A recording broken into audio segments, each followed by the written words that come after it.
side is the materials for fundamentals of paraphrasing. The first thing is a little flip book that you can use with kids, like a resource guide, to go through and learn the different parts that we're going to start off by doing today. And then we'll get into proficiency this afternoon. The pertinent setting demands for the sentence writing strategies, they must be able to express themselves, okay, in written form. It may be book reports or things, or research papers, answers to chapter questions, or answers on a test. The purpose of this is to teach kids how to write a variety of simple sentences. So they have to be able to write something before they can do this. This does require students to utilize formulas in the sentences that they write and be able to identify, okay, this is this type of simple sentence. They have to decide on the appropriate wording before they actually put the sentence down. They write the sentence with appropriate capitalization, punctuation, and then they go back and check their work. This is a big one. They're writing the sentence with appropriate capitalization, punctuation, because texting has killed us. And kids honestly do not know I should be capitalized and there should be a capital at the beginning, period. So this requires them to go through each one of those steps.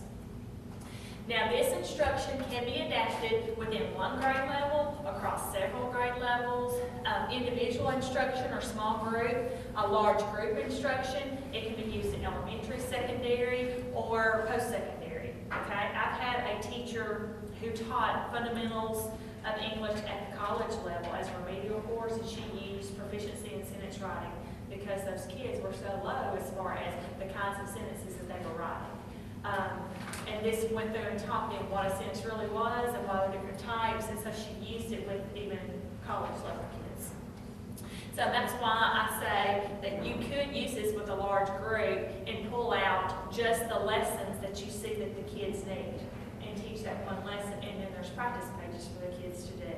So if a teacher allowed you in an inclusion class setting, you could teach some of these lessons if that teacher saw, hey, these kids do not know how to punctuate. These kids do not know how to do this. They don't know this. So there are specific lessons for each one of the areas as we go through. The reason why this was even created is because a lot of times kids can sit down and just consciously string ideas together, just string things together and have no idea where one idea stops and where another one starts. And they think everything is okay because that's the way they talk. My word is so, and I keep talking, and then I say so again. And so, when I was in third grade, guess how I wrote? So. And I remember my teacher putting my paper up and reading it to everybody and going, can you believe this person used so, and then so, and then so? And I was like, just cringing. But we do a string of consciousness when we talk to one another, and so that's how we write. And so we have to teach kids to stop, let's punctuate, and let's get our thoughts together. A lot of kids don't know how to structure and put the formulas actually help them with that structure. They don't know how to approach a writing task, and this actually gives them mnemonic pins to how to approach a writing task and how to get it down on paper. Writing is very difficult with kids, and you're going to find if you're a fluent writer, when we first go through this, you're going to say, this is really hard for me, because you're having to really do a task analysis of what you want to say. But kids who struggle and have a hard time putting down what they want to say, this actually scaffolds them in that process, okay? So you going backwards in the process, you may find it's going to be very, very difficult, but kids who struggle, they need that structure. And it will help them get to the fluency that we need. When kids were pre-tested, on average, the percentage of complete sentences that kids wrote on their pre-test, they usually had about 70% complete sentences, but they only had about 18% of sentences that were complicated. Complicated sentences are compound, complex, okay? After regular classroom instruction, their sentences went to 98% complete sentences and 58% of complicated sentences, which that's what we want. You don't want a whole paper, nothing but complicated sentences. You need a few simple sentences mixed in there together. So about half is what we're shooting for as far as complicated sentences. I always thought, well, that's really low, but you don't want all of it that way. In fundamentals, the kids learn the 5 requirements for a complete sentence. They learn PINS, which is the mnemonic for doing a writing task. And they also learn a sub-strategy called MARK, where they have to go through and check a few things before they go on to the end. And then the 4 types of simple sentences. If you go through fundamentals with students all the way through, you can skip the first half of proficiency in sentence writing because you've already taught them the 4 types of simple sentences. Even though proficiency goes through and teaches them the 4 types of simple sentences, if you need more practice, there's more practice there. But you can basically skip that part and go straight to compound sentences. So in proficiency, it starts out with PINS and then teaches all 4 types of sentences: simple, compound, complex, compound, complex. When I've asked teachers before, what are the 4 different types of sentences, they usually tell me declarative, imperative, interrogative. I'm like, no, think about actually writing the types of sentences. And so that's really hard for them to distinguish between. So that's just dealing with the punctuation and what your intention of the sentence is. I don't know why Hispanics have such a hard time learning. Yes, yes, we are Too many very rules. We are very complicated. This can be used as a developmental curriculum.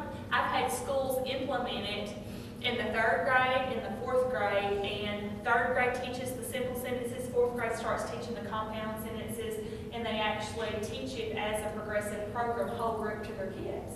And I've had some teachers who, some schools that just use it as a remedial program. They have a group of kids who can't write sentences, so they use it as a learning strategy intervention. And then I've had others use it as a troubleshooting, which I think in your inclusion classes, you're going to use it as a troubleshooting. But you may use it very explicitly with your resource kids in literacy. Does that make sense? So you can use it in a variety of ways. Just like I got through saying, you can teach in 3rd, 4th, 5th grade, use all the lessons. You can intersperse with other writing assignments and activities. You can gauge and see, okay, what are they having trouble with, and then go to the manual and actually pull out those lessons. This is where y'all might use it. How many of you know what an infinitive is? I didn't know that until I actually did this. That's one where it's 2, Yes. gerunds or ing. Yes, 2 plus the verb is an infinitive, okay? So a lot of times kids confuse that verb and they say that's the verb of the sentence, but if it has 2 in front of it, it's an imposter because it acts like a verb, but it's not a verb, it's an infinitive. So if kids are confusing that, you can pull out that lesson and actually teach it. If they're confusing nouns and prepositional phrases with the subject, y'all can pull out that lesson and teach it. Or if they're having a hard time identifying helping verbs and using them correctly. So, Identifying a noun. yeah. Usually it's the verb. I did literacy last year for the first time ever. And I did 6th, 7th, and 8th grade because she was the math person. And when I got up to the 8th grade, it was verbs. They didn't know the verbs. I mean, Well, I was shocked. there's like 2 or 3 lessons that are nothing but verbs. And so if they need that, you pull that out and you teach it. But they can tell you it's an action word, but when they go to read it and it's not, Or identifying it, or Yes. putting together and actually building a sentence. yeah.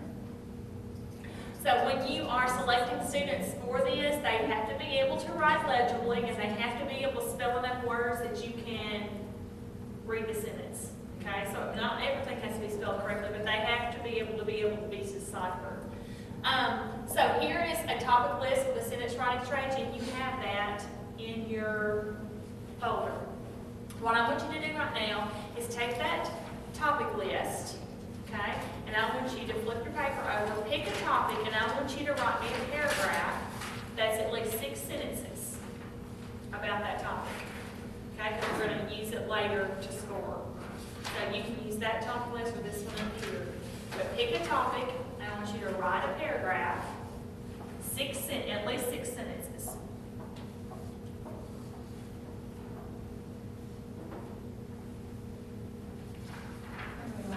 Just write it on the back of your card.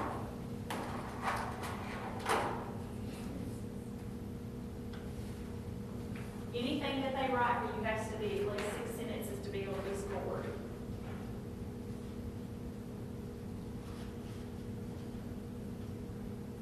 I know this is not a task, but how many sentences, this is a big question, makes a paragraph? What I teach my teachers and what's been taught to me is 5 to 7, at least, An opening, 3 statements, and closing. at least.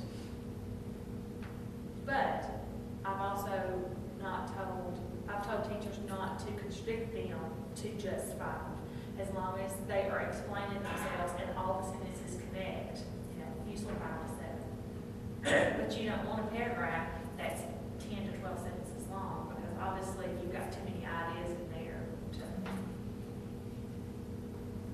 to elaborate on. You might need to break it up into 2 paragraphs.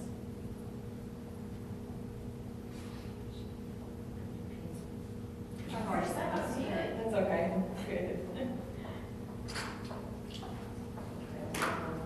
And there's stuff in the boxes too.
So the first thing you're gonna do is you're gonna have them do some kind of writing piece for you.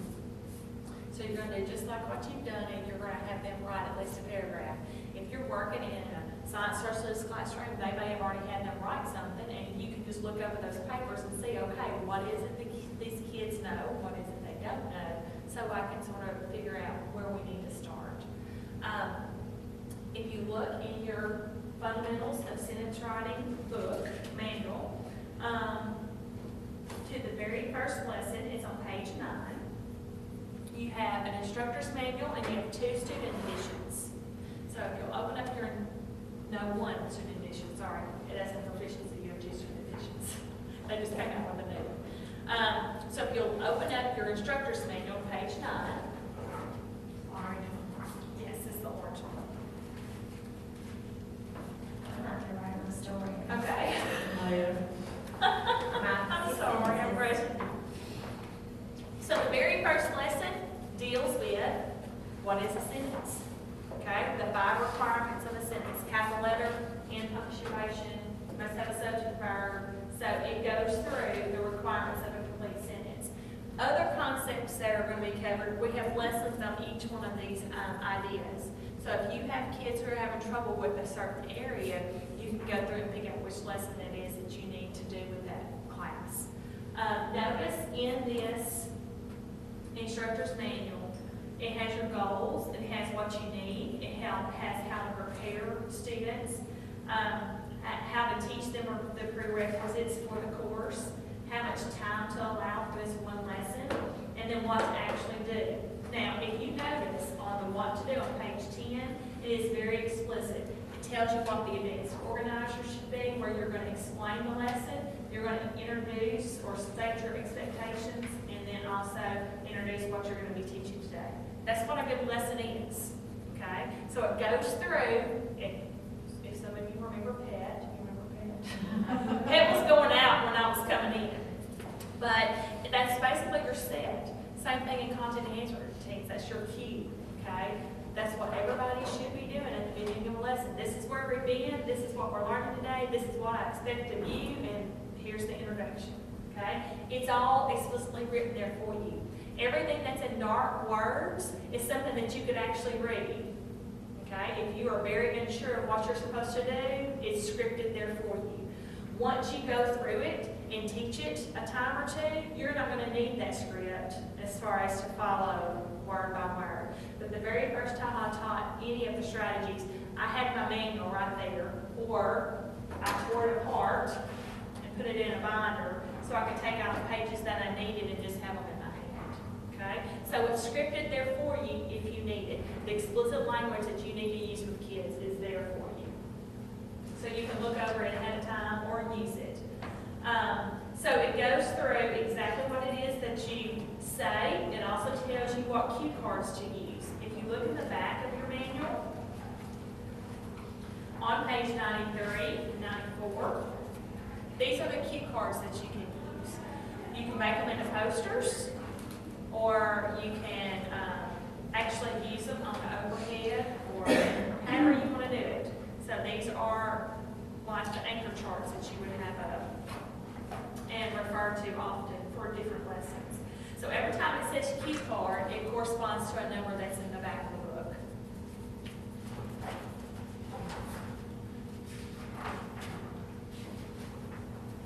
All right.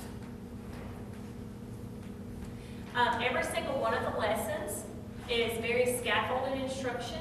It takes it in very small steps to make sure that kids understand exactly what it is that they're supposed to do to ensure that success. And it's a continuous review. Every time you go on to the next lesson, it reviews what they've taught previously and goes on. But you still can use it as a standalone lesson too, if you know the kids have mastered what it is that's ahead of it. And the complexity builds as you go through each one of the lessons. The instructional sequence that's laid out in your manual, you review with some verbal practice of what you've taught on the previous day. You describe what it is that you're about to do. You model it for them. They have some more verbal practice if needed, guided practice, and then you do your independent practice. In your student manual is where all your lesson activities are for the kids to actually practice. The cognitive processes when you're going through the learning sheets, they first have to identify, then they have to actually create something, they have to discriminate between 2 different types, or they have to integrate something together with what they've previously learned. So it actually addresses all the cognitive processes to build as far as blooms, as far as what they're having to do on each one of the learning sheets. So this is the student we're working. And you have full copyright to copy as many copies as you want to from that student manual to use it with your students. Yours just not supposed to copy and put it on Pinterest. Like other people have done, obviously. Well, no, it wasn't like this, it just had like a list of stuff. Okay. Well, it's probably some of Sure, the, on Pinterest, it's on there. all right, so this is like one of the cue cards to show you that what complex sentences do. They start with a capital letter, and they have the little capital signal that in punctuation, they have a subject, they have a verb, and it makes sense. Okay? So those are the things that you're looking for whenever you're going through to make sure that something is complete.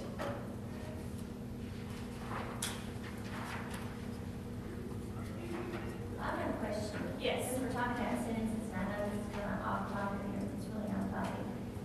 What do you think about diagramming sentences? Okay. Because we find that at our school too. Oh, we're trying to get to the end of your question. Wait, what do I think about diagramming sentences? Okay? If kids have a true understanding of how a sentence is made up, all diagramming is giving you a visual representation of that sentence. Okay? But the problem is a lot of times kids get hung up on where the lines go and where they're supposed to place the words. They can tell you this is the subject, this is the verb, this is the direct object, but they're not sure, should I slant the line or should I put the line straight? It's according to what level kids are teaching. If they're very visual. Start at the very, very beginning of everything and use it, if you just kind of, oh, today we're Jump going in to there. diagram sentences, then they're completely lost and it doesn't make any difference. People who are grammarians, who have a degree in grammar and they teach English at the college level, they swear by diagramming. And they'll tell you that it helps kids understand visually how a sentence is put together. And I had an English teacher tell me one time that she diagrammed a whole entire book that somebody wrote on something. And I said, you don't have enough to do. I wouldn't dare do that, but I do think it helps them to learn. It does help them to learn if you start at the beginning. But if you jump in at the end, it's way confusing. It kind of needs something, it kind of needs something, like I can see where diagramming can follow this. But it seems like maybe this starts at the very beginning. Right. And this is very, very basic elementary, so you may not have kids at this level, but you may have a few. Oh, yeah, we have sixth graders that are advanced that still can't manage to get all this Yes. stuff done. Right. Ending a paragraph and, Right. yeah, it's like they speak Chinese.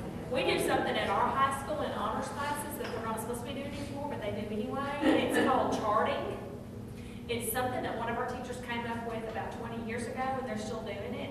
And they pull out every single noun, and they tell what type of noun it is, and what part it plays in the sentence, and yada, yada, yada, yada. Anyway, my son went through the AP, Lauren did not, but we were totally confused. And my 8th grade English teacher, who I adore, she is my grammarian. If I have a grammar question, I go to her. She's like, this is the most ludicrous stuff I've ever seen in my life. Because it's not diagramming. It's actually putting each word in the sentence in a category, and then you have to tell what type of noun it is, And what's their purpose? to make them understand the parts of the sentence, but they're not transferring it to anything else that they're learning. So they teach a whole 9 weeks of just that. And we're on a 4x4 block, so they only have a semester of that class. So basically, they teach a half a year, So instead of teaching them how to put it all together, they're just going back to. and they're dissecting it apart. Yeah. So in my AP classes in middle school, my English teacher, she teaches all the AP. She is trying to do some diagramming with them to make sure that they understand the parts. So when they do get to the AP 9th grade, that they're not totally blown away. But she's not spending hours and hours on it. See, if my kids could just learn my resource class, the subject, the verb, and the object, I would be happy. Yeah. And prepositional verbs. Yes. Yes. And we're going to learn about those in here, and it's going to help them. It's going to be like an aha to them when they go through this. So yes, I'm not a big proponent, but I'm not totally against it either. But I'm I not. see the pros and cons, I was just wondering. Yes, there's pros and cons to it, definitely. I'm not sold on it. If it's helpful for if it's helpful. Well, it seems to work mainly I deal with boys in special ed, and the boys seem to get it. Yeah. A lot of them may be visual learners. Yes, they are. Most of them are. Yeah. And, And I'm a visual learner. yeah, so So I kids guess who are that's very why- auditory, it doesn't work so much. I'm visual, and I never understood it or got it. Well, I did. Wondered why in the world we did it. Did you, I'm sorry, I'm so sorry, Karen, this thought came to me. When did you realize you were a visual learner? Did you struggle in college? I did. And when did you know ahead of time that you were a visual learner? No, I didn't learn that until recently. Recently came up that normally a high school is a visual, that you do get, they usually do visually their lessons. Or auditory. Well, but when you get to college, it all of a sudden turns to auditory. Yes. And that's I don't why have- we struggled. And I always thankfully had something in front of me while they were lecturing. Yeah.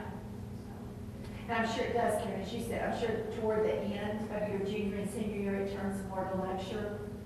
But the thing was that, we bring kids up visually and then throw them into a college where it's all auditory. Well, visual and tactile, because Yeah. we do a lot of hands-on at elementary, and then we totally cut them off. Yeah. Exactly. So, yeah, it's hard. And I think that is one of the reasons that we say we struggled at college because of that. I'm visual tactile. Definitely. I'm not auditory at all. If I'm taking notes, because I don't know if you remember Dr. Taylor that was here, I took him for a night class and we took like 12 pages of notes every night. But as long as I was taking notes, I was listening. But if I wasn't, after a while, it went Charlie Brown. Yeah. Yeah. Yeah, totally tuned them out. Yeah. All right, so the first lesson is on just about completing a sentence. I've copied some learning sheets for you that are behind your flip chart. If you want to get those out, so we can sort of look at what they look like. This is in your student manual. All of this one. Yes, all of those. This is learning sheet 1, and the way it goes is learning sheet 1, and then if they don't do well on it, then you go to learning sheet 1B, 1C, 1D, and it goes all the way through. That's how you assess, that's how you assess what they're paying attention to. Well, these are learning sheets, so after you taught the lesson, you go to the learning sheet and they practice what you taught them. Okay? So your pre-assessment is actually them writing a paragraph, and then you're figuring out where they are having problems.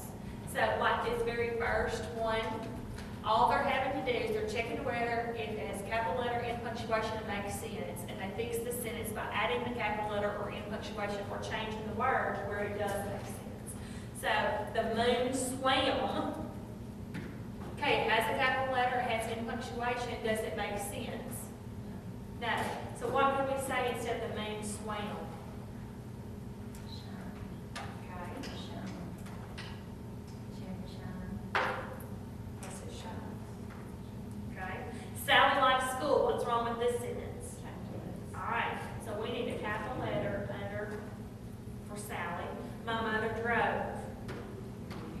All right. So it just takes them through, and they're having to look for those three things. And notice there's learning sheet B to go along with it, and in your book you have D and E. So if they're not being successful at this, at least 80%, then you give them another learning sheet to practice. Okay? Seems very elementary, but some kids, you have to take it down to the very basic of what it is that you're wanting Would to you teach do them. it the same day or the next day? It's just according to how much time you have. Because if you look on learning, on the first lesson, the whole lesson should take about 20 minutes.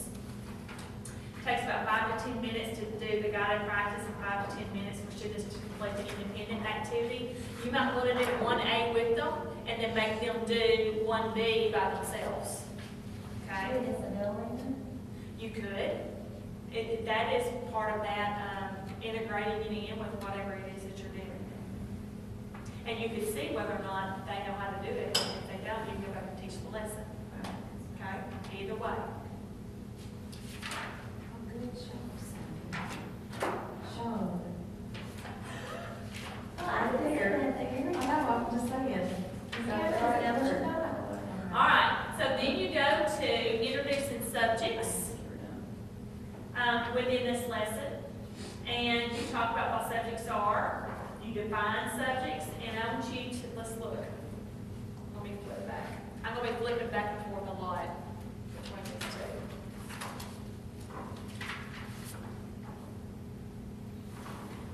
Subject is a person, place, thing, quality, or idea that the sentence is about. Quality is something that we don't teach our kids. And so quality is also included within fundamentals and proficiency. So it gives them examples. This is one of the cue cards. An idea would be peace or bravery, silence. Those are all qualities that could be the subject of the sentence too. And then you go through and you teach them about action verbs. And that it shows bodily actions and mind actions. And this is really hard for students because they don't think of mind actions as actually action. So teach them the two types. All right, so if you look at 2A, once you go through all of those, you have learning sheets on introducing subjects and verbs. They have to go through and identify what the S and what the B are. Okay? So they still have to mark it if it has a capital letter or punctuation and change a word if it doesn't make sense. But they're looking for the B and then they're looking for the S. Have y'all ever taught Shirley before? That's what yeah. Okay, well, this is opposite of Shirley. So whenever I have teachers who've gone through Shirley, they just reverse it because it's not a big deal, okay? If you're teaching Shirley and y'all do the subject first and then the verb, that's totally okay, okay? So this one teaches to identify the verb first and then to figure out who is actually doing the action, what the subject is. So again, you're looking for the subject. The K is trying to make sure it has all the parts of the sentence to make it a complete sentence. But I don't know why it says K. I have to remember. Let me look.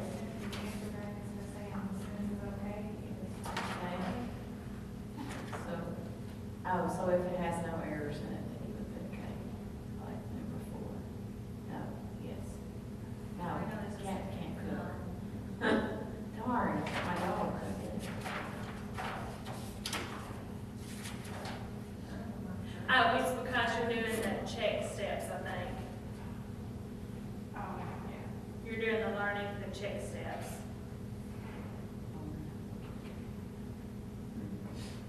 The mark steps. Okay?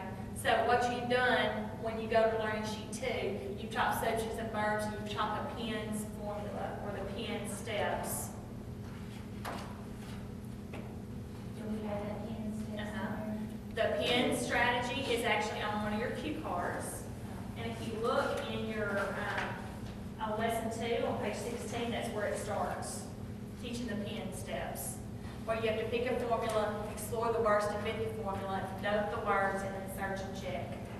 And it goes through each one of those and explains what P means, what E means, what N means.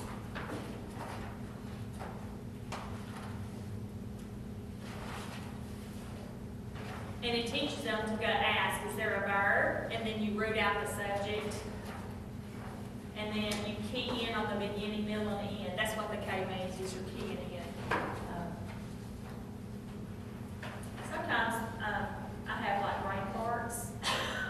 And things just sort of go away for a few minutes and then it comes back.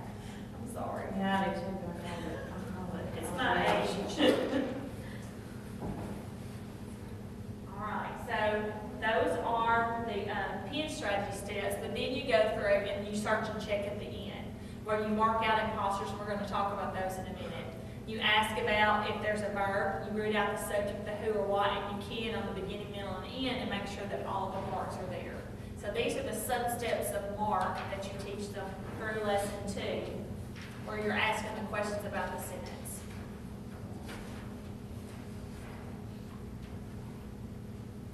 So if we're going to go back here to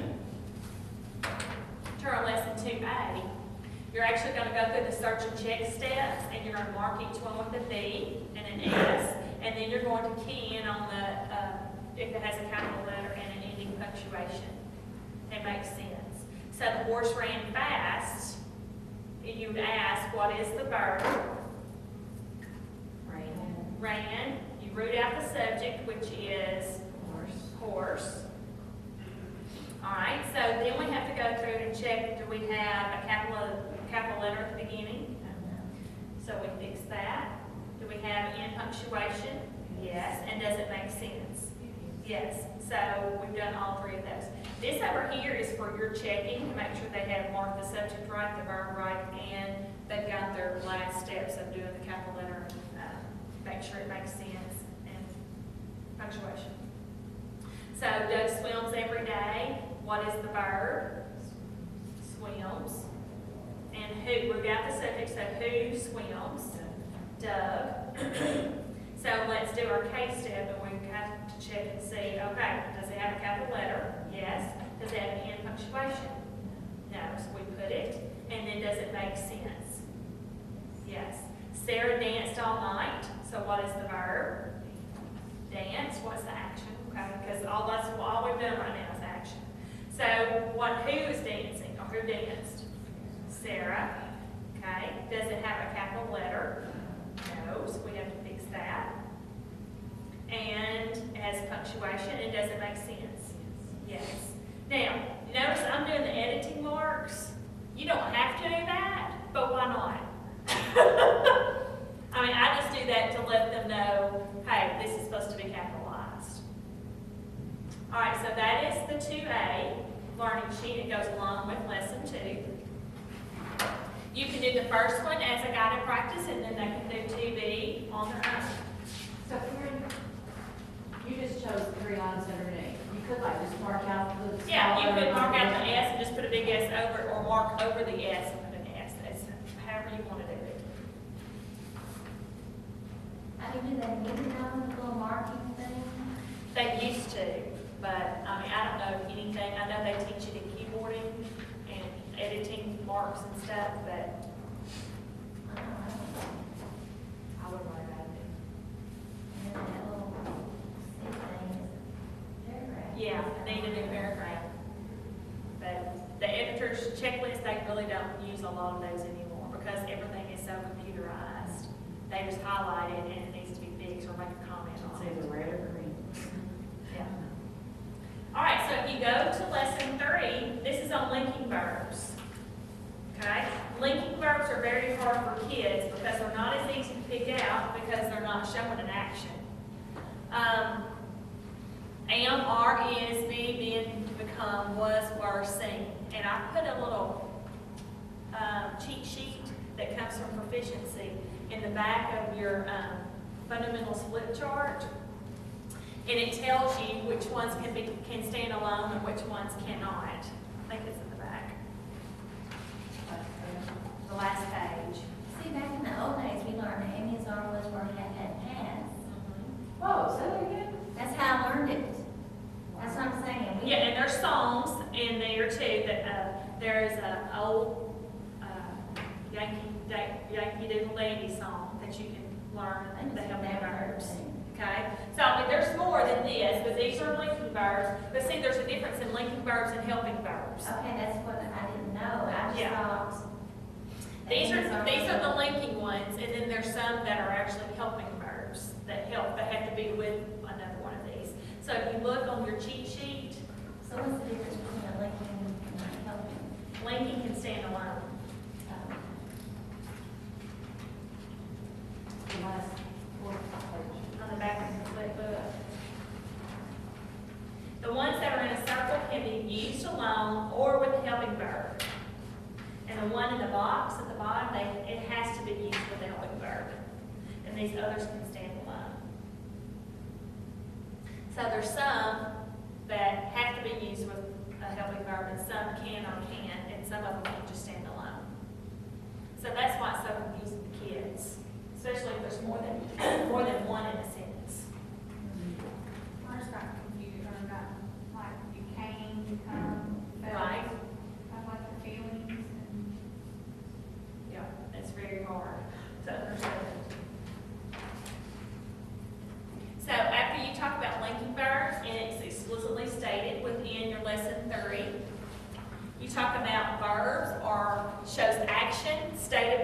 state of being of the subject. So you have to think about a state of being could be a feeling too. So what are these people doing? You know, is it an action or is it just how they are feeling?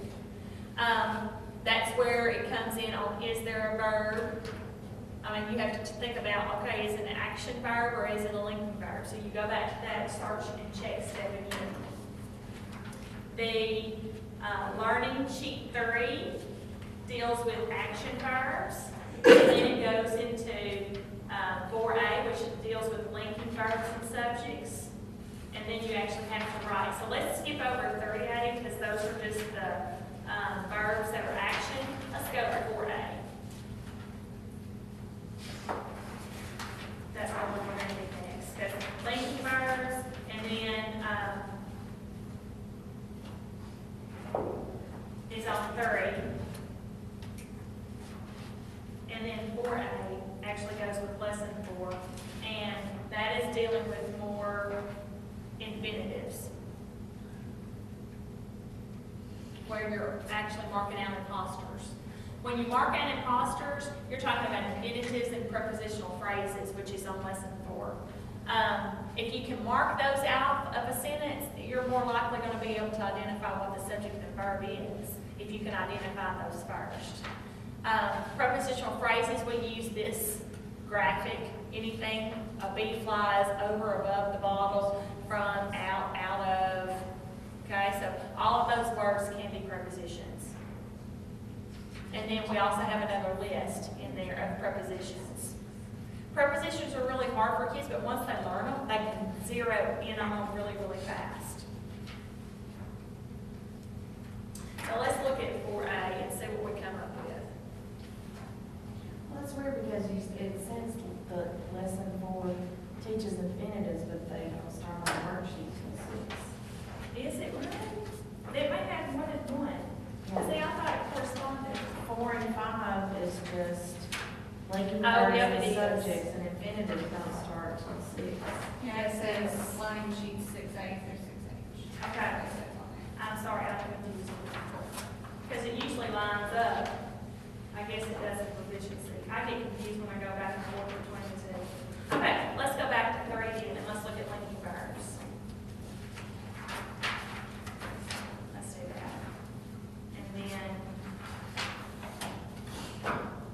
let's do 3. Okay, lesson 3 is actually lesson 5A. I'm going to get this together, I promise. Wow, but that's not you, that's, Well, it's just that some of them have more than one learning sheet that goes with the lesson, because the lesson breaks it up into 2 separate parts. Okay? And I thought it corresponded, but it doesn't. So like lesson 2, at the end it'll tell you, at the beginning it tells you. Lesson 2 actually deals with learning sheet 2 and learning sheet 3. So that's where you've got 2 different learning sheets to do with that one lesson. where does that show up here? You said at the end. At the beginning and at the end. On lesson 2, where it says the pen steps on page 16, it'll tell you 2A and 3A. And it goes all the way through H, as far as practices. Then it says underneath on lesson 3, it says what you need, and then it lists the learning sheet. So, Yep, lesson 3, you need learning sheet 5A, 4A and 5A. So everything you need is listed right there together. I had tunnel vision and I'm going by the numbers and I shouldn't be. All right, so let's look at writing simple sentences with linking verbs. This is pretty simple. You just have to use your pen steps and go through the process of writing a sentence. And I'm going to model that for you now because you have to sort of think through what PENS all means. And we just quickly went through that. So I'm going to show you how you actually use the pen strategy to go through all of these different steps. So first thing you have to think about is P. You have to pick a formula, okay? So you have to think about, well, I'm just going to do a subject verb. And then you have to explore words that might fit that subject verb. So you have to think about,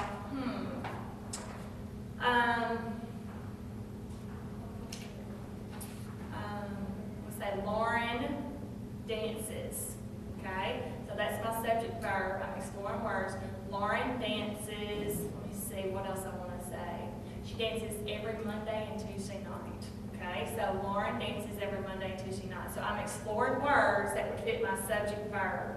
Lauren dances, and then I'm just finishing out my thought. So I'm going to note those words, and I'm going to put Lauren dances every Monday and Tuesday night. And I know that's long, but it fits on there. Okay, so I've explored my words, I've noted my words, and then I have to search and check and make sure I went through all those different steps. So, do I have my verb? Yes. Do I have my subject? Yes. So then I have to think about my key and end on the beginning and the ending. Do I have a capital letter? Yes. Do I have my end punctuation? Yes. So I've got all my different parts that I've listed. So I've got my subject, verb, and I'm keying in on the beginning and the end.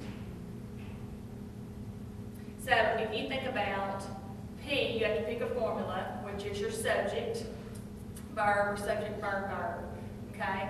So on lesson 5A, we've already gone through, when you get to that, the different types of simple sentences.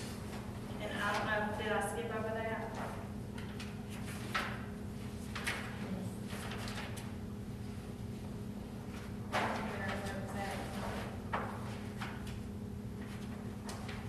Oh, we need a linking verb on this one, don't we? Yes, we do. We're looking back.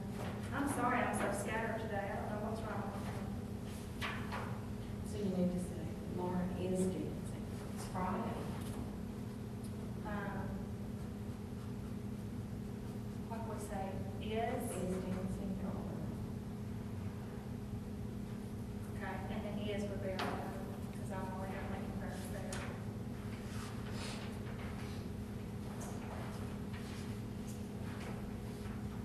On lesson 2 is when you actually introduce the ends and steps. And you do the subject and the verb. I'm trying to figure out where it introduced all the different types of sentences. Because if you're using pens, then you're having to pick which one. But it hasn't got there yet, so we're just doing subject and verb.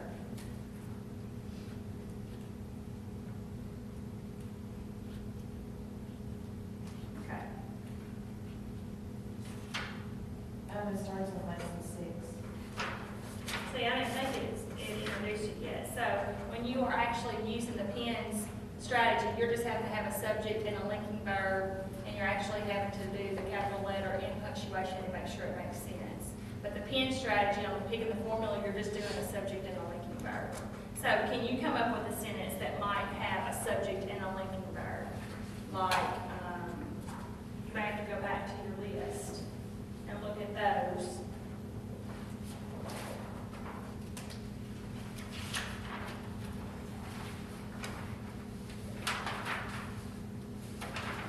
If you look at your flip chart, here's all your linking verbs, the am, be, been. So,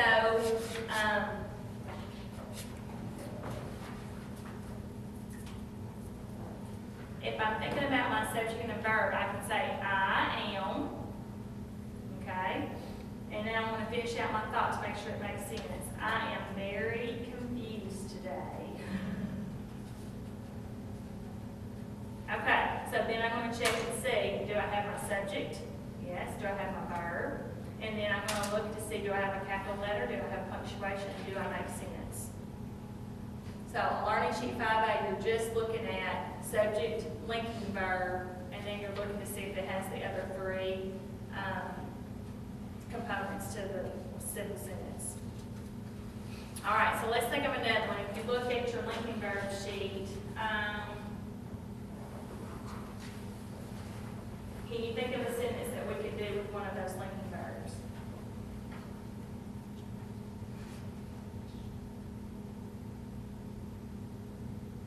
My car's running low on gas. Okay. It's not, you know, I'm full tank, don't worry. You're pushing, I'm on gas. So we've got our verb, which is, linking verb, and then we've got subject, which is car, and then we have a capital letter, we have in punctuation, and we have a complete sentence, because it makes sense. My car is running low on gas. What about, Hey Karen, what do you do with the kid who says that the car is running? we are going to address that later when we're talking about verb phrases. Okay, sorry. Yeah. You just said my car is running. Well, I'm just thinking, they think of run as an action. Right. Or they think of dancing as an action. Right, and you're gonna address that later when we talk about verb phrases. It's easiest if they keep them short and sweet, just like this. What do they say, is your refrigerator running? Okay? Is your I word. know that's inverted.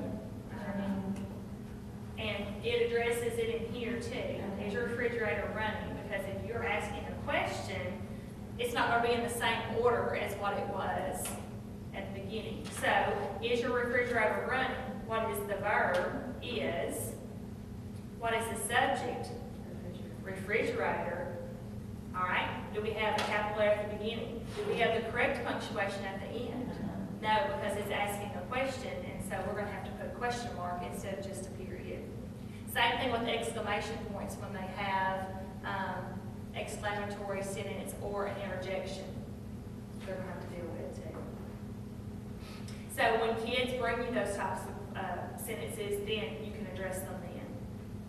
When we get into proficiency, there's gonna be some examples of some of them inverted when we go through these different sample types, and so you can address that with them when you go through, okay, here's simple with subject verb, here's simple with subject verb verb, and it's very easy to go through and identify. And there's a couple of inverted that's in there.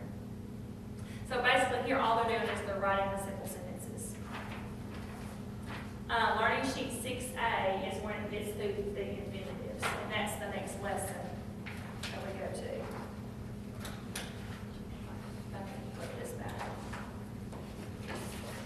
Okay, so we've gone through the pen step and linking verbs. Now we are on lesson 4, infinitives, and we're going to use lesson 6A and 7A on this one. And this is where we get to the prepositions and the infinitives. First, you're going to talk about infinitives, and infinitives are 2 plus the verb. And this is where you're going to get in the M step where you're marking out the imposters on the infinitives.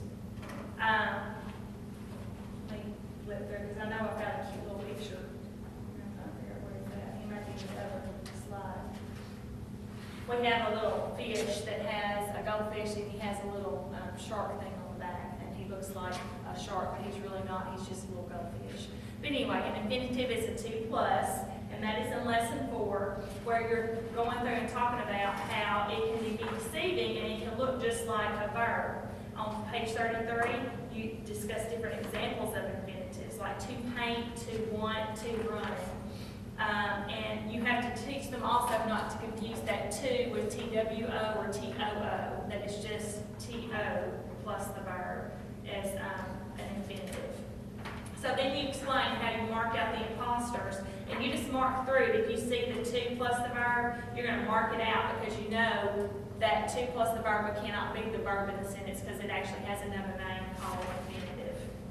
Then you go through and guided practice part where you're actually asking the verb question, but you also have to make sure that you're identifying that it doesn't have a 2 in front of it before you get to that part. And then you go to lesson 6A, which is infinitives, verbs, and subjects, because it goes back to, it goes back to everything that you've learned so far. So now we're going to be looking for subject, verb, we're going to be looking for infinitives and writing the I above it, and then we're also going to be doing the K step to make sure we're keying in on the beginning and the ending.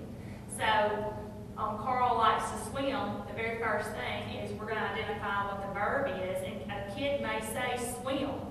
And the first thing you're going to do is you're going to say, okay, I need to look in front of it and see, is there a 2 in front of it? Yes, there is. So I'm gonna go ahead and mark through to swim because I know that's not my verb. So what is my verb? That leaves likes. So then I read out my subject, which is Carl, and identify it. And then I key in on my beginning. It has a capital letter. Oh, it doesn't have a period, so I'm gonna put a period at the end. Carl likes to swim. That does make sense, so that's a complete sentence. All right, Fred was sad to leave. So what is the verb? If the kids say leave, you say, okay, so let's look in front of it and make sure. Is leave a verb or is it infinitive? And they're going to say infinitive, so we're going to mark it out. Now, what is the verb? Was. So there's our linking verb. And then what is our subject? It's Fred. So Fred was sad to leave. Do we have a capital letter? No. So we need to fix that. And do we have a period? Yes. So it makes sense. Okay, so the doctor said to rest. If they say said is the verb, still ask, is there a to in front of it, just to make sure, okay? But most of the time, they're gonna say rest, or they'll pick out the to right off the bat and say, oh, I see an infinitive now. And so you go ahead and mark it out before you even do the verb. Because if they can start identifying the infinitives and the prepositional phrase right off the bat, go ahead and tell them to bracket it off or to mark through it, however you want them to do it, so they can make sure that they know that that's not part of the verb. Yes? But how do you know when it's an infinitive and when it's a preposition? Okay, when we get to, there's got to be more behind it besides just one word. If it's going to have to and it's going to act as a preposition, you're going to have a noun Okay. on the other side of it. And so you're not going to be identifying it as a verb. Okay. And usually it has a couple more words in it too, so that's a clue. When to is acting as a preposition, when it's acting as an infinitive. Okay, but you were the reading teacher to start with. It is tricky. I mean, and this is why our kids are so confused. Yeah. All right, so the doctor said, so that's our verb. This is our subject. We have a capital letter problem, and we already have our period, and it makes sense. But following it, I mean, I kind of like scan through it and just following it word for word and going through it, it takes out the confusion. We're kind of jumping. We are, because we don't have time to go through explicitly every single bit of what is said in there, but if you read the script for what it says, like Kathy said, it takes out the confusion because it goes through everything and says, okay, well, if you have to in this other way, it's going to be a preposition, but if you have to plus the verb. So if you read the script, it is very, very explicit all the way through. And we don't have time to go through the whole thing line by line, but it is in there. Kathy's been a good student reading it through as we're going through. She's keeping me on. Teacher's pet. She's keeping me in line. GT. Okay, so that's basically what you do, and if you still need them to practice, you've got learning sheet 6B. And every time you score, they just get 1 point for each one of these. So for the 5, there's 20 points possible, and they need to make 80% before they can go on to the next level. Okay, so after you do learning sheet 6A, then you go on to 7A, and this is actually writing them with infinitives.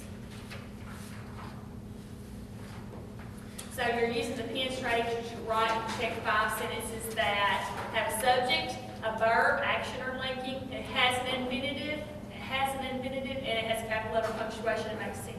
So that's harder for them because they have to actually include the infinitive within their sentence that they're writing. So can you think of a sentence that we could write? Paul wants to attend the circus is the example.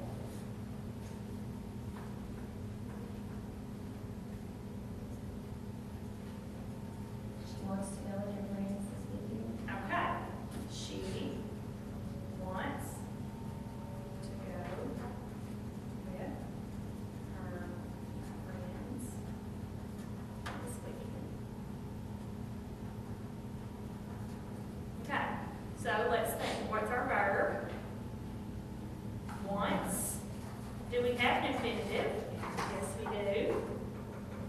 And here they just draw a line through it. And then what we have a capital letter? Yes. Do we have a period? Yes. Does it make sense? Yes. If a kid gives you a sentence that does not have an infinitive, how can we go back and add an infinitive to that sentence? So go through that discussion with them and say, okay, how can we go back and add it to it?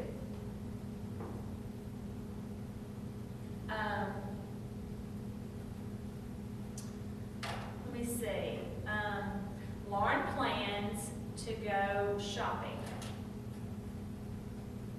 Lauren plans to go shopping. Okay, so verb, plans. Subject is Lauren. Do I have an infinitive? Yes. And then, does it make sense? Yes. Do I have a capital letter? Do I have in punctuation? No, so I need to add my in punctuation.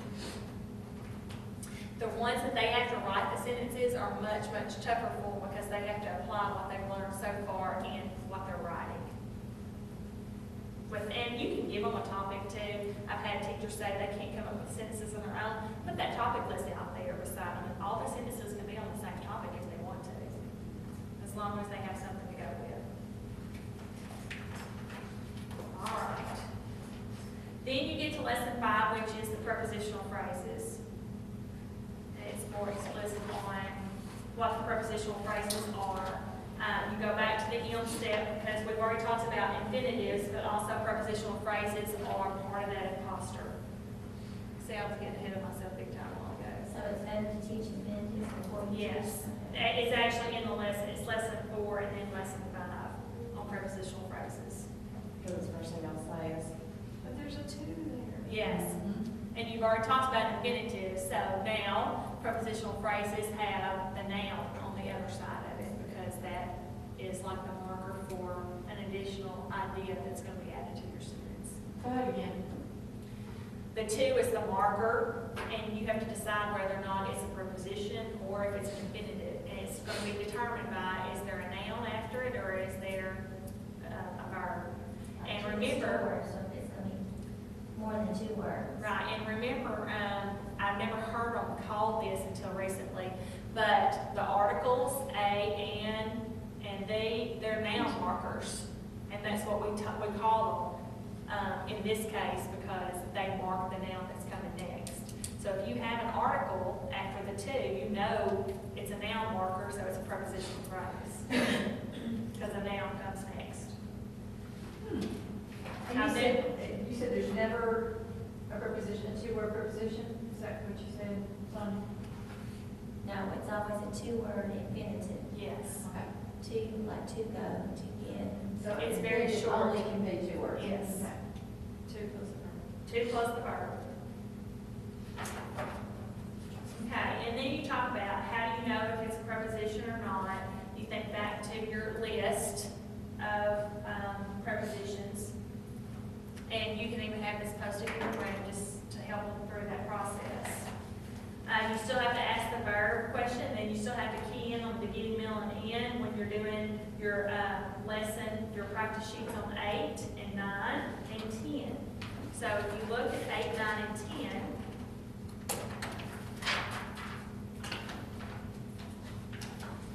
8 is identify prepositional phrases, verbs, and subjects. This is when you're going to identify the verb, you're going to read out the subject, and then you're going to identify if there is an imposter, which is a prepositional phrase, and mark through it. And I've even had some just bracket it, but however you want to do it, as far as what you're identifying them as, but just be consistent in how you mark it. Tim ran through the goalpost. First thing we have to decide is what is the verb, and that is ran. What's the subject? Tim. All right, do we have any prepositional phrases? Yes, through the goalpost. So I'm going to put a P over that. A lot of times they're going to identify those first. Children say in the choir, oh, I see prepositional phrase right there, and they're going to automatically mark it off. That's what I do. It's a lot easier if they go ahead and mark out the imposters first before they even try to root out. That's why Mark says, mark out the imposters, and then you can very easily see what the verb and the subject is. So here's the verb, here's the subject, and you got to check still. Whoops, I forgot to do that. Make sure it has a capital, make sure it has a period. The man jumped for joy. Now see, this is a two-word prepositional phrase, but it's for in front of it. Okay, hang on just a second. You marked the prepositional phrase out in the first one, Yes. but you did not mark it out in the second one. Yeah, I'm just saying be consistent.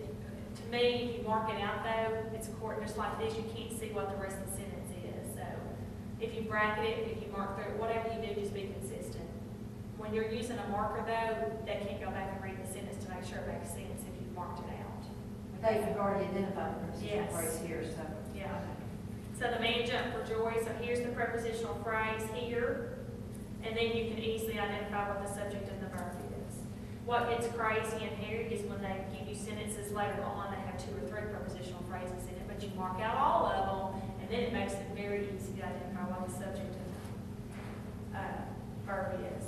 But you cannot forget, just like I'm doing, to go back and make sure they have a capital letter and have a period, because That's why what it's is it all- our kids forget to do? That's what you check off when you check. Yep.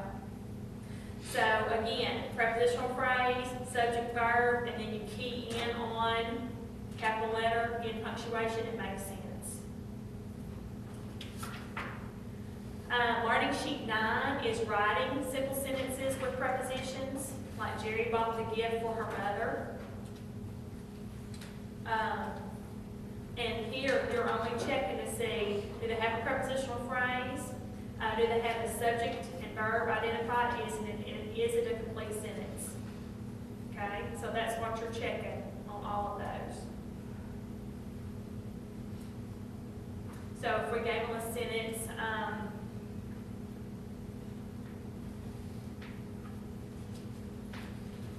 Lauren had an appointment at the doctor. I would automatically, okay, here's my prepositional phrase. My subject is Lauren, the verb is had. I have a capital and I have a period and it makes sense. A lot of times if kids give you short choppy sentences, it's easier to say, what else can you say about that? And that usually they can add on that prepositional phrase at the end. Excuse me. And then learning sheet 10 is when they're having to discriminate between the two. Remember I talked to you about it's identifying and then they go into them actually integrating it together or having to distinguish. Now they're having to distinguish between prepositional phrases and infinitives. And a lot of times they're going to automatically say, oh, that has more words in it, so it's a prepositional phrase. But you need to bring them back to the point of, but it's also a noun versus a verb. Okay, so they need to look at that. So to play, they're going to just identify them as prepositional phrase or if it's an infinitive. So they would go through and tell me why this is an infinitive, this is an infinitive. To bed. What is to bed? Okay, what's you talking about? Okay, because it's a noun. He is going to go to bed.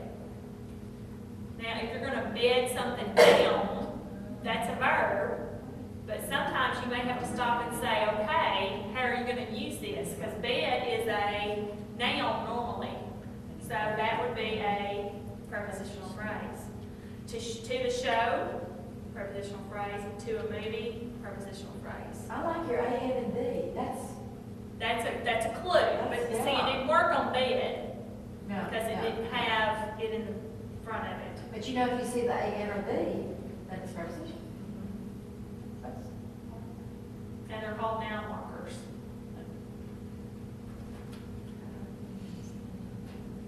Huh? I wrote that down. All right. All right, so then when you get through with 10A, you go into 11, and 11 integrates it all together. Now, they're having to do the search and check steps for each sentence. They're crossing out prepositional phrases and each infinitive, marking them with the P and the I. They're marking the verb with a B and subject with an S, and then they're fixing it if it has a capital letter or in punctuation problem. So we did like 4. We started off with 8, and we did 9, 10, and then 11 sort of pulls it all together. So if you choose to do do the lesson 5, which is on prepositional phrases, you're gonna actually have 4 different learning sheets that go with it. So, Joan wants to go with me. You have to think about, okay, what are my imposters to go With me. with me? This is my prepositional phrase, that is my infinitive. Wow. Now, what do I have left? Does it have a capital? Does it have a period? No. No. And then, does it make sense? Okay. Mike plays to win during a game. What do we have? What's our imposters? To win, during the games, To win during a game. So which one is an infinitive? to win, To win, and then during the game is our prepositional phrase, and then we just have our verb and our subject. Now what do we need to do? Key in on those key details. So we've got a capital M for Mike, and then we've got our period. Does it make sense? yes. Yes, it does. Y'all, the make sense is very important because y'all, they write crappy sentences all the time and leave words out and it doesn't make sense. And so they've got to go back and read that and make sure that what they're saying makes sense. Because of course, when you make them actually read it out loud and stuff, they're like, What? Yeah, I I guess don't know, that. if you can't read it, it doesn't make sense to you, guess what? All right, finally, we're on lesson 6. All right, is everybody okay as far as bathroom? Everybody? Okay. Lesson 6 is when we start with SSB sentences. We're going to use learning sheets 12 and 13 on this one. And it tells you you've gone through the pen steps and the search and check steps with simple sentences containing one subject and one verb. That's all we've been dealing with. But now we're going to learn about 2 subjects and 1 verb. And you're going to have to take notes, and you're going to use the cue cards, and you're going to review over what you've learned so far. What is the verb? What's an action verb? What's a prepositional phrase? What's an infinitive? And all those questions are there on page 48 for you. Then you're going to review that you've taught them the SB formula, which is just one subject and one verb, and that's a simple sentence. But now we're going to learn that there's 3 more. We're going to learn that there's a subject-subject-verb, which is 2 people doing one thing, a subject-verb-verb, which is 1 person doing 2 things, an SSVV, which is 2 people doing 2 things, okay? So I always like to refer, I like this slide too because it has actual pictures. So look at the first picture. What is she doing? It's 1 person, okay, exercising or stretching or dancing. So that's 1 person doing 1 thing, so that would be a simple SV sentence, okay, if we were to put that into words. All right, let's look at the next picture. That's 2 people doing what? Riding a ride and smiling or laughing, okay? So it's 2 people doing 2 things, so that is SSVV. So let's look at this boy. What's he doing? All right, so it's 1 person, but what's he doing? He swung the bat, but he's also looking to see where the ball went. So he's doing 2 things. So he is 1 person doing 2 things. Here, we have 2 people doing 1 thing. They're shaking hands. So those are the 4 different types of simple sentences. And how you put them together is what we're going to get to next. It's easier when kids can see the actual picture and correlate it to the different types. Okay, so on 12A and 13A, this is where we're marking SSB sentences. So we've got Sophie and Blaze ran through the woods. We're still going to be looking for our imposters, our prepositional phrases and infinitives. Then we're also going to do the subject and the verb, but we're going to be having 2 subjects this time instead of just 1. And we have to change the words if it doesn't make sense. So Sophie and Blaze ran through the woods. Did you see any imposters first off? Through the woods. which is a prepositional phrase. And then I'm gonna identify my verb, which is ran, and then my subject is Sophie plays. It's not and. Sophie plays. Do you teach them that and is a marker? We're gonna, yeah, we get to that as far as it being a conjunction. Okay, and it's joining, its sole purpose is just to join those two together, but it's not included as part of the subject. It's a conjunction. But they're probably gonna see that and comment, don't you think? Yeah, Hey, probably there's so. always an and. Especially when you are being very adamant that they don't put an S over it too. And notice we put two separate S's, okay? Because there's two of them. We'll get to a complete subject in a minute and the specific subject, but those are two subjects, so you have to have two S's. All right, so we have a capital letter. Do we have an end mark? No. So does it make sense? Yes. Okay. The bear and the cub hid in the tree. So here we go. First off, imposters. All right, in the tree, and that is a prepositional phrase. Okay, so what is our verb? Hid. What are our two subjects? Bear, cub, and you scope so on and so on. Okay, capital letter, period. Making sure that they do all the mark steps.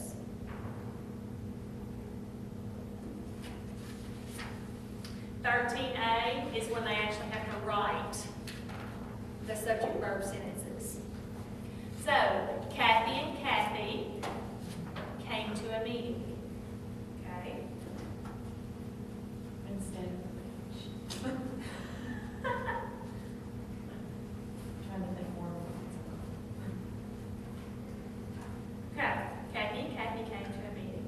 All right, so we have, first thing, to a meeting, which is our prepositional phrase. Then we have our verb, and we have our two subjects, and we still need our punctuation. Does it make sense? Yes. So you're looking to see on the M, are they, first do they have the subject, everything marked and complete, and do they match the formula? Okay, that's what the M means, is matching the formula. So we're only writing SSV verb, or our sentences. For each lesson, will it tell us what the M means? Yes, if you will look.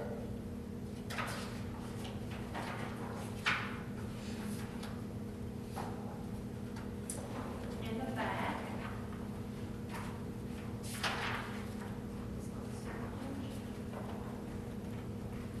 In the back of your student manual, when the student, there's answer keys written there.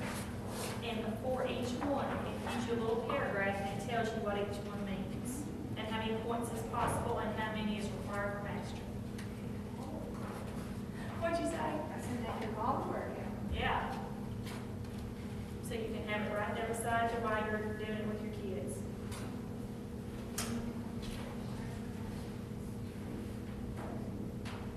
And what is this, like, prepositional phrase thing used for? You can copy that and put it in their student, because each kid, if you're doing small group interventions, they're gonna have their own notebook or their own folder with their papers in it, and you can put that in there so they can use it as a reference. It's just like the verb bank.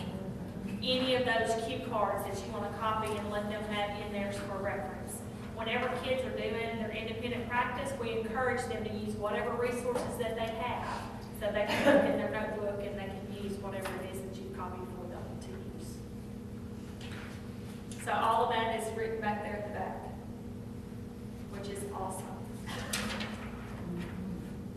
All right, so that's what you did on 13A. Let's go back to the computer.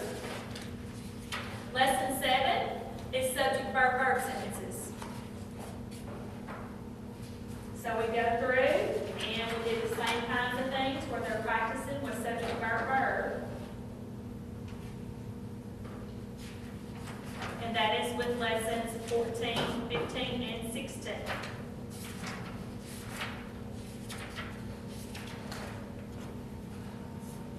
Now, notice I skipped over 14 and 15. On lesson 16, this is where to introduce 3 different types. Oops.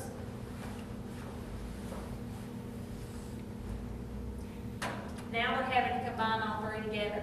They're having to write SV, SSV, and SVV sentences, and they have to do it by the formula. So here it gives them the formula, so they have to think about, okay, I only need 1 subject and 1 verb in this sentence, and I have to make sure that it's punctuated and everything correctly. Now, on this one, do they have to include a prepositional phrase or infinitive? No, but if it's there, they're gonna mark it out. So I'm gonna have to think about one person doing one thing, and we're gonna get a point if they match the formula in their sentence, and if it is labeled correctly, and if it's a complete thought. So on that sentence, they actually have to, whatever formula that they're given, that's the one that they have to write. So again, they're integrating it together, everything that they've learned. And of course, there's not answer keys for these because they have to write their own sentences.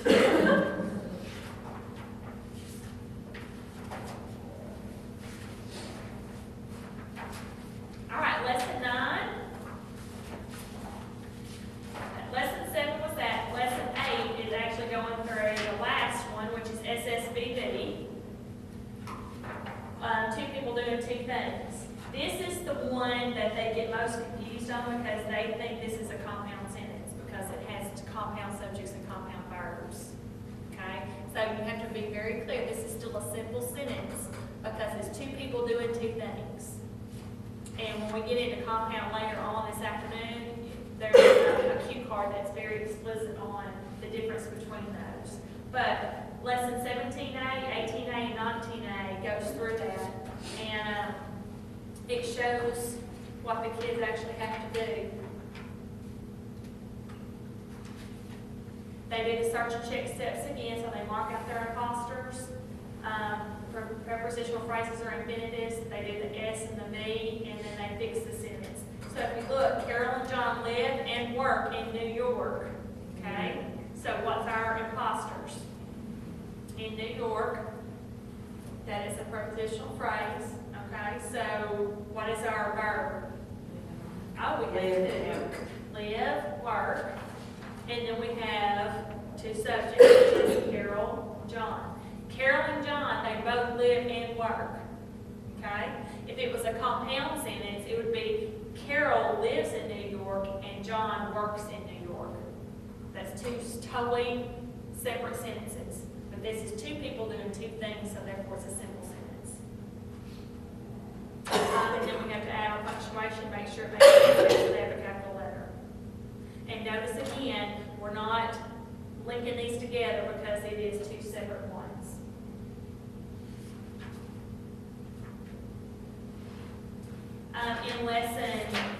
In learning sheet 18A,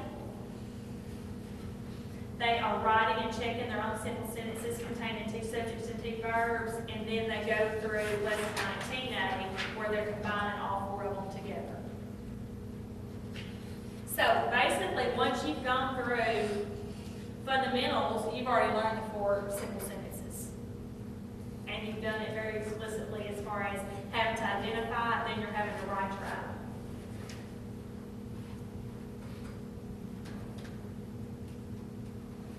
The lessons that come after 8 deal with more problems that kids have. As far as going through, kids sometimes get confused with adjectives. That adjectives actually describe a noun, so there's actually a lesson on adjectives and main subjects.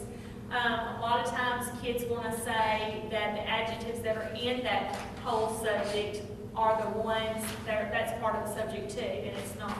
You're looking at the main subject, the main noun is when you're identifying that. So on the learning sheets, we're doing learning sheet 28, 21, and 22. If you look in your student manual, define 20. All you're doing is identifying main subjects, like a big blue ball. All of those are adjectives except for ball. Ball is actually the subject. So they're practicing figuring out what is the actual subject and what is the actual adjectives. This is on page 91. Yeah. Learning sheet 21 identifies verbs and main subjects. So they're identifying any kind of imposters that they have, the verb, and then the main subject, and they're having to leave the adjectives alone. It's part of the subject, but it's not the main subject, and that's what we're looking for. Lesson 20, or learning sheet 22 is them actually writing sentences with adjectives. Because we want them to include them, but we want them to know that that is not part of the main subject. It's the complete subject, but it's not part of the main subject. Okay, That's so what we're Karen, looking for. are you actually teaching this at that point, or you, Yes. they've already learned it? No, the whole lesson 9 goes through each one and talks about what the main subject is, what a complete subject is, what an adjective Okay, is. that was my question. Yes. It teaches what an adjective is. Lesson 9 goes through all of those components, and then you do the practice pages with it. All right, how many lessons, you do a lesson a day? It's for how much time you have.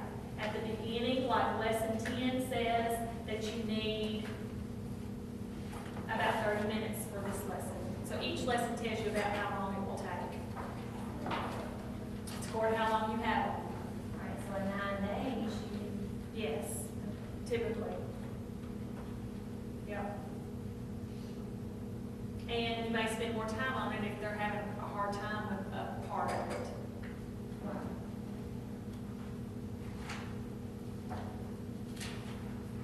Okay, lesson 10 gets into helping verbs and complete verbs. This really trips kids up because the complete verb versus a helping verb, we want to identify the whole complete verb whenever we're identifying verbs. It's not always just one verb, one word. So this is on page 82, but this is for what the page that I gave you. The ones that can stand alone and the ones that need to have a helping verb with them.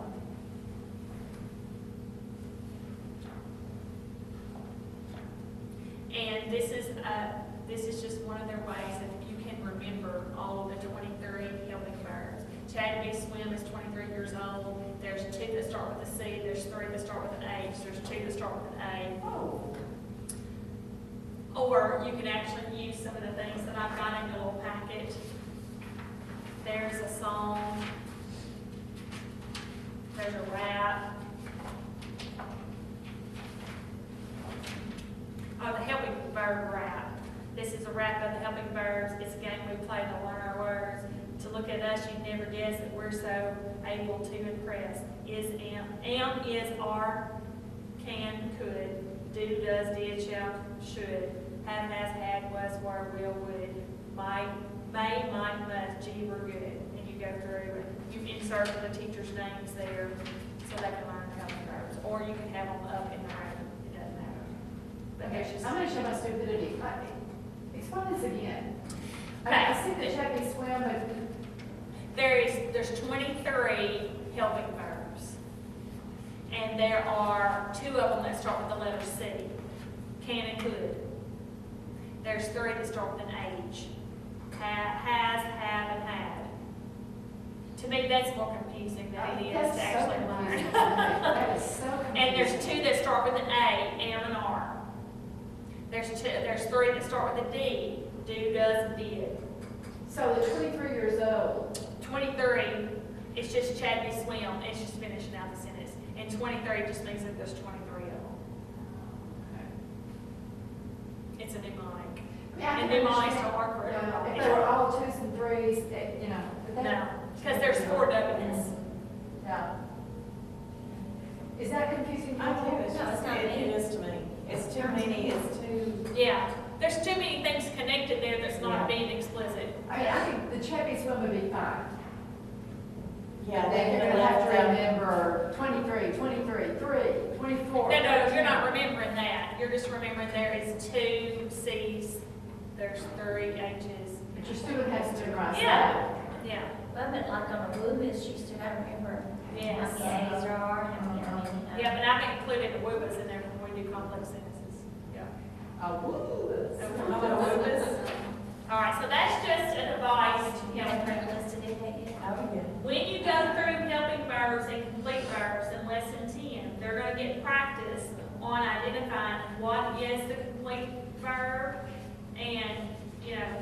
which ones help, but it doesn't matter as long as they've identified the complete verb together.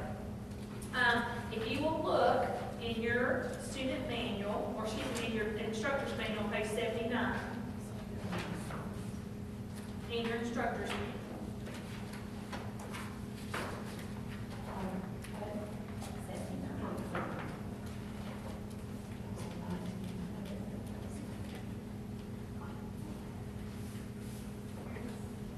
Like I said, I'm visual, so I like all these little pins. Yes. The Chadley swim, I've never seen or heard of that. I just learned to move this last year. I didn't know what a movie was either. But you gotta say it right. I also didn't know we're reflexive and. Yeah. Yeah. So it's I probably was like, what. what? All right, so like the sentence, the players must have practiced for weeks. Must have practice is the complete verb, okay? Because must and have are both helping verbs. But when you're identifying the complete verb, you've got to identify all of them together. And then you go into linking verbs and other be words that can be used as a helping verb. So it's very explicit in here how you teach it and how you can teach the Chadley swim too if you want to. Look on page 82. That's where I want you to look. Did you notice a while ago when we were doing subject verb verbs that we were being very explicit about putting a be over each one? You're not going to put a be over each one if it's the complete verb together. Look, the girls could have come to the party. Could have come is one verb. It's a verb phrase. And so you're going to go through and teach that that is one verb. They're not going to put be, because that insinuates that there's three verbs in the sentence. The main verb is come. Could and have just help it out. So you put a line over all of them and includes all three as your one be. Okay? This is the hardest thing that kids have trouble with is identifying verb phrases. Because we've drilled into them, there's one verb in the sentence. And it is one verb, but there may be a phrase involved with the other verbs. As you go through, you have your independent practice on 23 and 24 on the learning sheets. So if you flip over to those learning sheets, I didn't copy these, but the green band might have stopped at the store on page 103 as far as the learning sheets go. Might have stopped would be your whole verb phrase, and you would put one be over it. Were covering is a verb phrase. Had hoped, will sing, was filled. So you're including it in as the one verb. And in fundamentals, it teaches this one lesson, but in proficiency, it actually has a lesson in it too that includes the verb phrases, which is very important because kids don't understand. They think it's all very separate. So that's 23. And then in 24, they actually have to write sentences with helping verbs and adjectives together.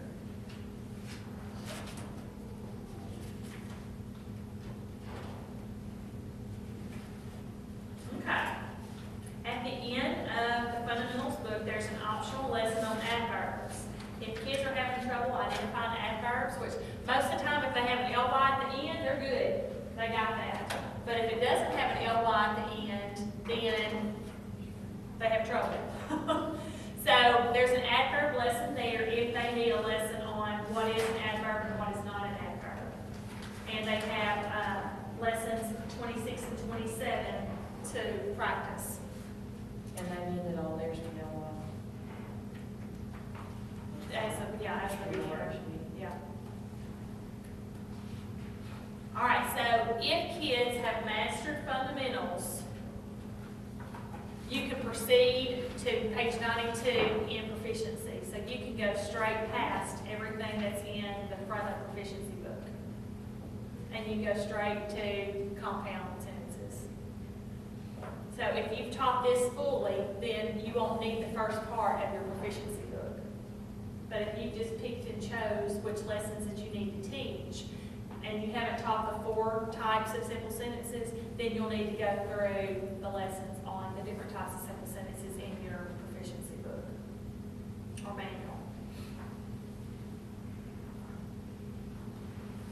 Okay, does that make sense? I like this, it breaks it down. It does, break it down in very small pieces, and it's in lesson format, so they can stand alone, or you can do several of the lessons together. All right, how do you differentiate between the adjectives and adverbs, because they can both be with a lot. Well, in the So the lessons questions like, that you ask. So in the lesson, it tells you the different things that you can do to when you practice identifying. Which lesson is that? It's optional lesson 11. It says, write the words when, where, and how, and to what extent as the headings on the board, and then look at the sentences to see which ones do they tell where, when, how, or to what extent.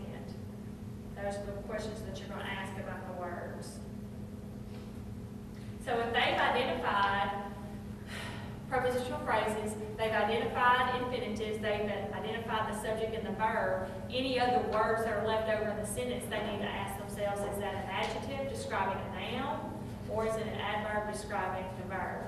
So you have to think about which one is it modifying, which one is it describing. What'd you find? but one of them describes, it could describe both of them. Yes, it could. But on these learning sheets, they try to make it very just simple, and they don't get into the complicated. To make sure they understand the foundational pieces.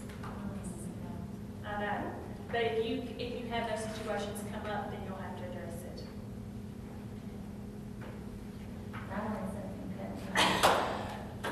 I know. Are they gonna make a move too? I don't know. They might. You tell them you to. Yeah, they do. Okay, so progress charts. If you look at the very back, if you are teaching this in an explicit group, like the kids are working through it, and you're in an intervention group together, and you have to have progress monitoring, and you have to show that kids are progressing, this is your progress chart on page 108 and 109.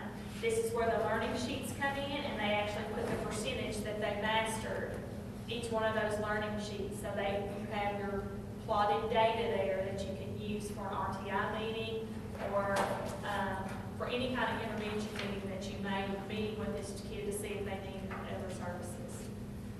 So the progress monitoring is there. Every one of those learning sheets is a progress monitoring to check in, to see how well they're doing. But once they reach 80% on one, you shouldn't have to make them do D, E, F, G, H. So once they reach 80%, they understand it, and you move on to the next one. And some kids may have to do more than one learning sheet. But that's where you differentiate and you provide something different for those other kids who have mastered it. All right, let's look at the fundamentals flip book. This you copy, and you see where you cut and discard, and it ends up being, you can do each page a different color. But this is basically all of their cue cards together that you can make to where they can have it at their disposal. So everything that we've gone through today that's in the back of your book is in here. And this is the most important part, the search and check mark steps to doing the learning sheets in fundamentals.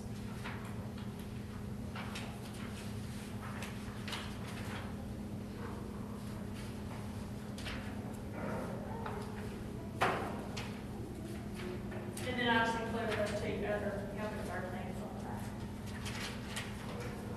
back.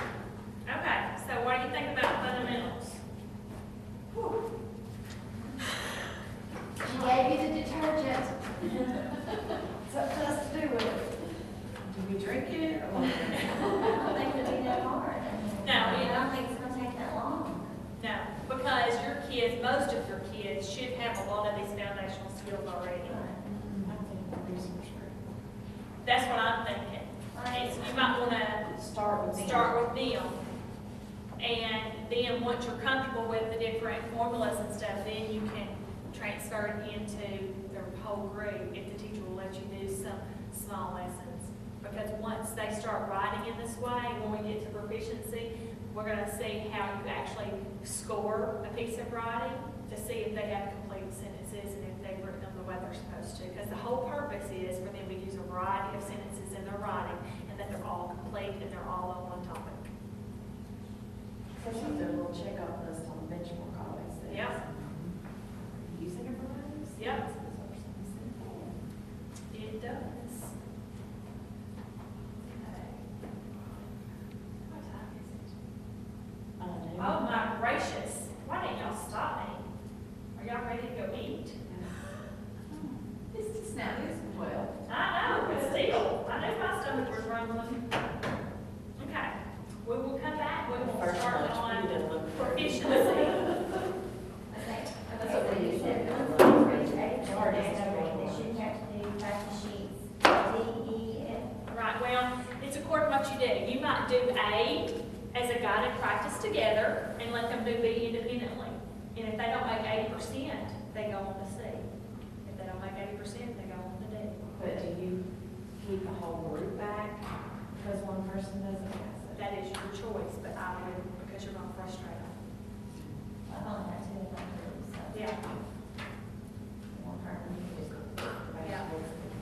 But you'll identify really quick, what is it that they're messing up on? Are they forgetting to do that last check and see if they've got a punctuation, a capitalization, or are they forgetting to label? Because it's usually one thing that they're forgetting, and they just need to go back and make sure that they're doing all the steps that they're supposed to in that one practice. Normally they know it, they're just rushing through and they're not doing all the steps. That's why they make mistakes like they do now, it's because they're rushing. All right, where do y'all want to go eat? Kathy's gonna be one studies. We're probably getting so easy. Yeah, because it's 12. What would you suggest? Oh, it doesn't matter to me. We can go down to, Oak Street, and there's Whole Cafe, there's Chick-fil-A, there's Chili's, there's a Subway. Oh, Hog Academy is terrible. It is. I've eaten there once, I don't like it. I've been there once, there, it wasn't bad, honestly. But when you did, Oh, yeah, it was fine. I went to, it's Almost Famous last night, which is a small place. never heard of that. I stayed with a friend of mine, and we went down the street, it's a little hole in the wall. But we can go Chick-fil-A, we can go to whatever is on that strip. There's a little grill or something there. There's Jazinki's. Yeah, that's not And far. Mediterranean stuff. Oh, no. Y'all want Chick-fil-A? Or not? Y'all have a Chick-fil-A Chick-fil-A, like no. that? It's gonna be We're really fine, fun. pizza hut, McDonald's. Yeah. It doesn't matter to me, wherever y'all want to go, but we can all load up in one vehicle if you want to. Yeah, I think it might be good in the car, Suburban or I something. have a Tahoe, but I have junk in it. I still have a walker in the back seat from last Sunday. Oh, y'all should send the pictures. Our pastor turned 40 and we did a surprise party for him. And we had a walker and everything, so it's still in my car. I'm talking about the pictures of you with the walker. Oh, yeah, I did that. I dressed up as an old lady for homecoming week. And I She's had adorable. like this, and my gray hair and my walker. She was so cute.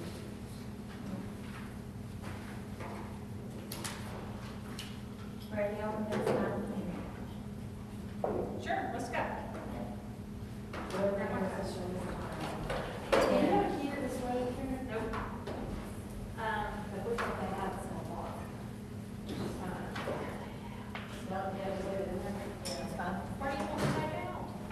She's got the door If soft. we're gonna leave anything in here, Oh, I'm just gonna shut my computer down and let it charge.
bring one?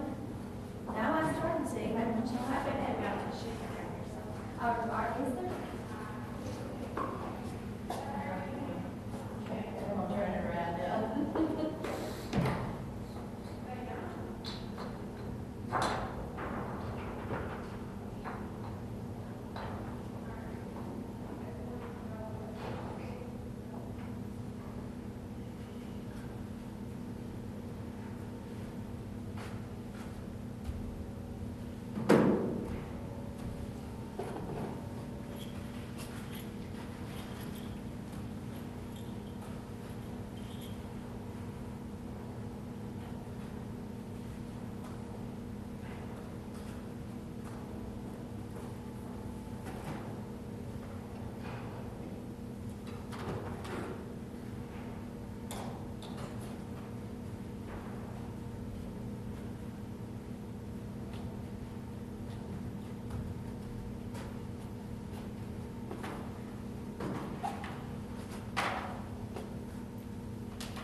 It's so cold.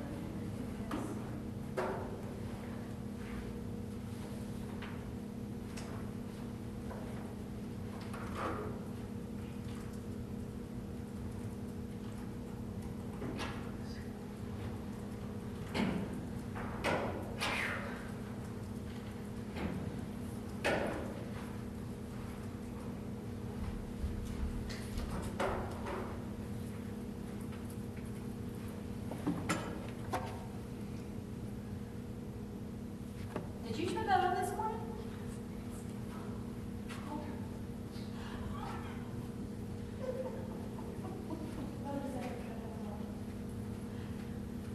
I didn't know it was on this morning. Yeah, it's for Betty. What we should have done is just made her come when we do it again. When she can. Go over there and tell Send her a text. Go over there and tell her. Well, she was texting me this morning, we were texting back and forth, and she didn't say she was texting. Tell her you left her a message on her video. Did we know for sure we're doing this, Karen, a second time? That is up to y'all. If we Did have. you mention it to Patty? No, because I hadn't talked to her since I talked to you. You changed your email? Well, it's number 12, so chances are that anybody that's on that second row, they're not gonna come. Attendance, yeah. No one has Let signed. me ask Dee if she's free. Are y'all gonna attack? Yes. We were at pilot school, free school. Do you hate it? Well, it's not easy by any means, but I don't like the emails that you get a hundred times a day. Because of course, we're not there, so we're gonna get emails all day. because you haven't done your Because attendance. we haven't done our attendance, yeah. Okay. They do what? Tag. Tag, it's e-school, Oh. attendance and See, grades. I'm not a part of this one, I know. We like to be much better. Oh, you're good, you found it. Oh, All right, here are your manuals for proficiency. There's a student manual 1 and a student manual 2 because they figured out that once they did proficiency in sentence writing first, and then they figured out there's a lot of kids who did not have the skills that they needed to even start proficiency, so they created fundamentals. Once they created fundamentals and created learning sheets, they figured out, you know what, we might need to go back and do some learning sheets for proficiency to break it down so they'll have more additional practice. So they did an additional student manual number 2 that has learning sheets where you learn by watching, learn by sharing, and learn by doing. So it scaffolds them in the process a little bit better, so you get both volumes of the student materials to help you in your implementation. As we talked about with fundamentals, if you have taught fundamentals, then you basically skip over the first 91 pages of proficiency, but I still want to sort of take you through the manual and let you see what is there. And we're going to do some scoring too, so you'll see how to score a paragraph and how to score the advanced practices. The pre-test starts on page 13 of your instructor's manual. This is where students would take a pre-test and make commitments on learning the sentence writing strategy. And it's very important because they need to understand how it's going to help them in writing all these different types of things. They never get away from writing. I don't care what class that they're in. They're always going to be writing for the rest of their life. So they need to be able to write fluently. Sentence writing strategy is the same thing as what fundamentals went through, where you have a pre-test and you figure out how many complete sentences they have before instruction and then after instruction. And again, 70% on the pre-test before and then 98 of complete sentences after. That's what we're shooting for. Again, some of the same rationale as what we had in fundamentals. All right, so in your instructor's manual, on page 4 through 6, this gives you an overview of all of the different stages, but then you get into the actual instruction. Stage 1 is the pretest. You took a little pretest this morning just to see, some of you didn't finish, but you wrote a paragraph to see if you, what kinds of things that you needed help on for a paragraph. So we're going to score those and we're going to score some others in just a few minutes to help you sort of see what we're looking for. Then you describe, which is stage 2. Stage 3 is model, verbal practice, control practice and feedback, and then advanced practice. So you go through each of these stages and then you get to the generalization stages. Part 1 is pages 17 to 56. So if you look, pages 17 to 56, that teaches all the different types of simple sentences.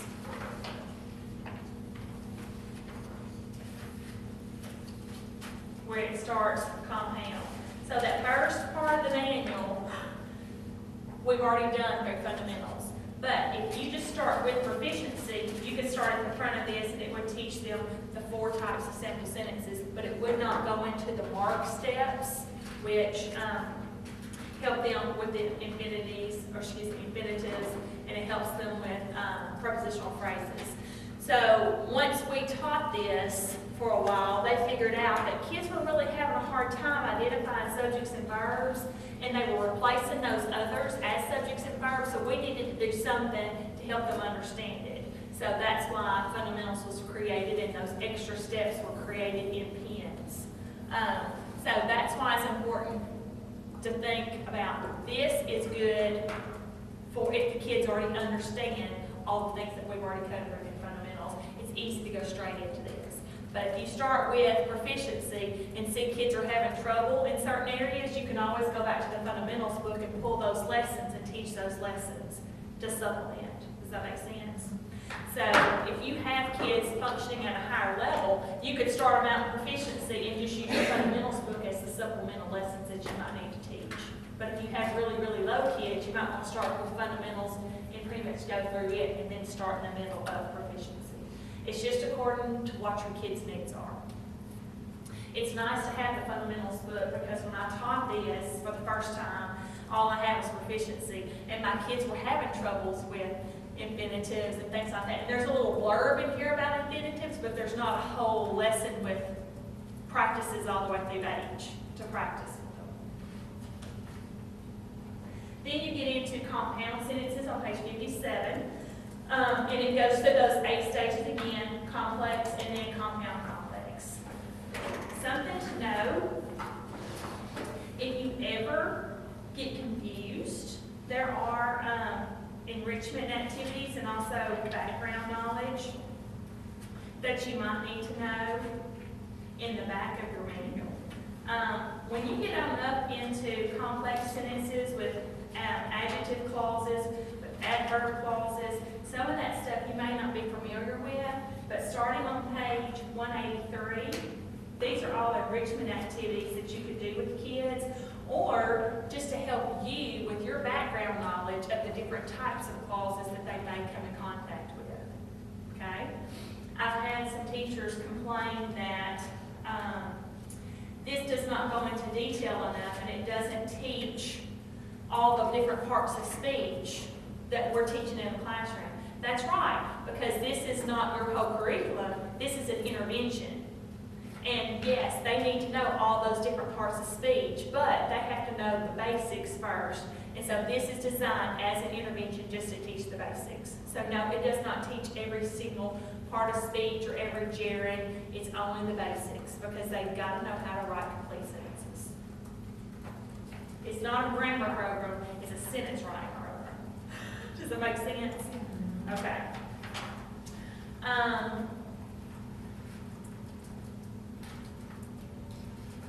In the back, on page 137, you might want to, there's some sticky notes in the boxes if you want to use them. On page 137, start your evaluation guidelines. You know how in the back of fundamentals, in the student book, it gave you all the answer keys and it told you what each thing was stood for? Well, the evaluation guidelines in this one starts on page 37, and it tells you how to score if you ever have questions. It also gives you background knowledge on the different types of sentences.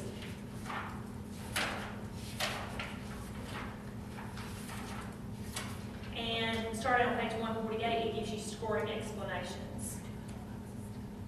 Just to give you an idea of the types of scoring that you're going to do. So everything that you need, explanations of whatever, it's going to be in the back of your teacher's edition or your instructor's edition. The instructional materials start on page 151. Those are all your cue cards. And then the enrichment activities, I already said that they're on page 183. Okay, so that's sort of a walk through your manual on what's in here. Now, letting you know that there are different parts to it, and it does teach simple, compound, complex, and then compound, complex. Okay, so basically you're going to give them a pre-test to find out what they can do and what they can't do, and you're going to score that to see what areas that they're weak in. Again, these are just the requirements, okay? In stage 2, if you'll turn over to page 17, this is the describe. This is where you're actually going to set goals and you're going to talk about what you're going to do, how you're going to score them, and how this is going to benefit them. If you look on page 20, it tells you about how many days each stage takes. And I always mark this page because when we're setting goals and say, okay, I want to be done with modeling in this many days, this sort of tells you how many days each part's going to take. And at the beginning of each part, it tells you how many minutes it should take.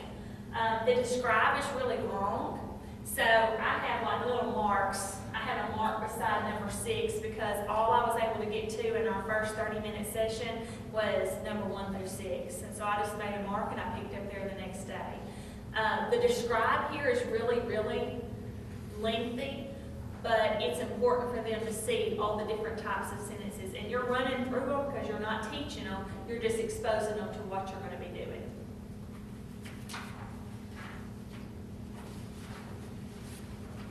In your handouts, behind your topic list, you have a pre-test and a practice sample.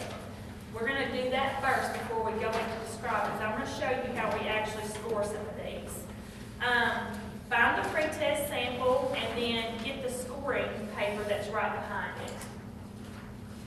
And we're going to do a little score before we even go on, because I sort of want you to see what is entailed in the scoring.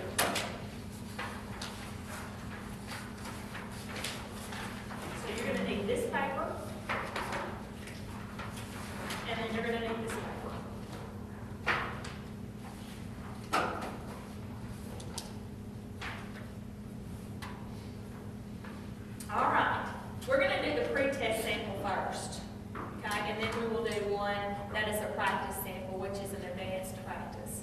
This is what a kid actually wrote for their pretest when they were asked to write 6 sentences.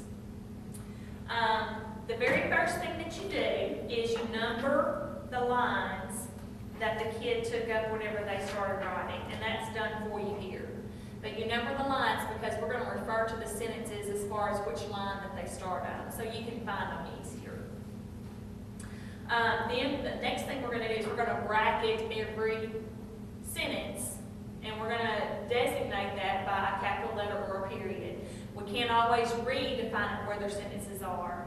You have to look at capital letters and periods. So let's look through it and let's see if we can bracket off the sentences based upon their capital letters and periods. So like this is the first one, I love weekends. The next sentence starts here. Next sentence starts here. So you're just doing it where they have the periods? Yes. Periods are capital letters. Because sometimes they'll leave off a period, but they'll start the next word with a capital letter, so you can use that as a signal mark too. The first thing I notice about this one is that they don't have 6 sentences. Okay? At this point, you could give this back to them and say, you don't have 6 sentences, I need 2 more. Or you could go ahead and score it as it is, and that could be part of your feedback that you give them, is that they need to have 6 sentences. On your score sheet, we're going to mark this as a pretest. And you can put the date here, 11/14. I'll just put student number 1. On your score sheet, notice the line numbers that are lined up at the top, and that's where we're going to mark what kind of sentence it is and whether or not it's a complete sentence. So we're going to look at each one of the sentences and determine if it's a sentence or not, and what type of sentence that it is, and we're going to mark it on our sheet. So let's look at the very first sentence, and it says, I love weekends, okay? It starts on line 1, so we're going to look on our score sheet at line 1, and that is a complete sentence. It has a subject and a verb, it has a capital letter, it has a period. So I also notice another sentence starts on that line, so I'm going to half this box, and I'm going to put a check mark because he does have a complete sentence on line 1. Most of the time, they're not going to have 2 sentences on one line, but this kid did. The next sentence says, so I can get away from school for a while. That's supposed to be while, I figure, even though he wrote will. So I can get away from school for a while. All right. So what do you think is wrong with this sentence? He was actually trying to hear the person. Okay, he was, but he put a period. So what do you think about this sentence? It's capital letter. So, which else starts sentences? Take the word so out. Okay, But we have to look at grade it as it is, right? we have to grade it If we as grade it it as is. it is, it's not a complete sentence, not a sentence. Okay, so what we're gonna do is come down here under 1, and we're gonna put a check mark under non-sentence. So if that would have been a sentence, we could have scored 2 of them in 1, but since it's a non-sentence, we're gonna mark it down there at the bottom. So do we need to cut that box in half and put a check on the bottom? Now we'll put a check under non-sentence, and we'll put a check here. It doesn't matter, you can leave that line there if you want to. But we just know that there's 2 sentences starting on line 1. Okay, so the next sentence starts on line 2. Mainly, so I can do some homework that I did not get done in school. What do you think about this sentence?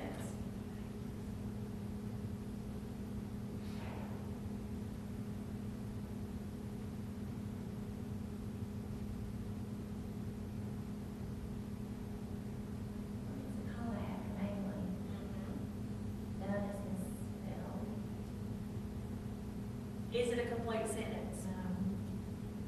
Okay? You're leaving off something because you're leaving us sort of hanging. It doesn't have a, mainly, what? It's a complete sentence. Okay, so down here, starting on line 2, we're gonna put non-sentence. Great, so I'm realizing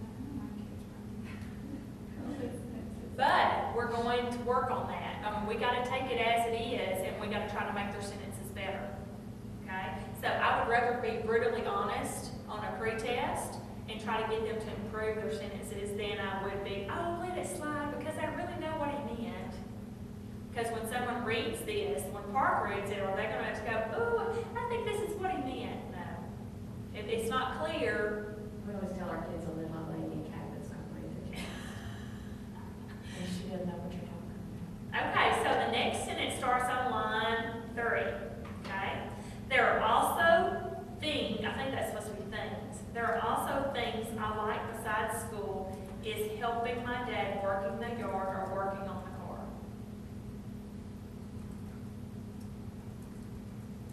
Well, it doesn't make sense, Run on. Okay, it doesn't make sense. so that automatically makes it on a sentence. All right. So, this is what our score sheet looks like. Kind of sad.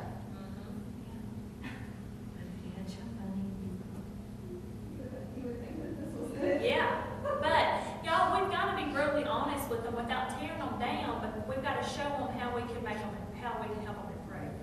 All right, so our totals. We have one simple sentence, none compound, complex, compound, complex. We have 3 non-sentences. So we have 4 sentence attempts.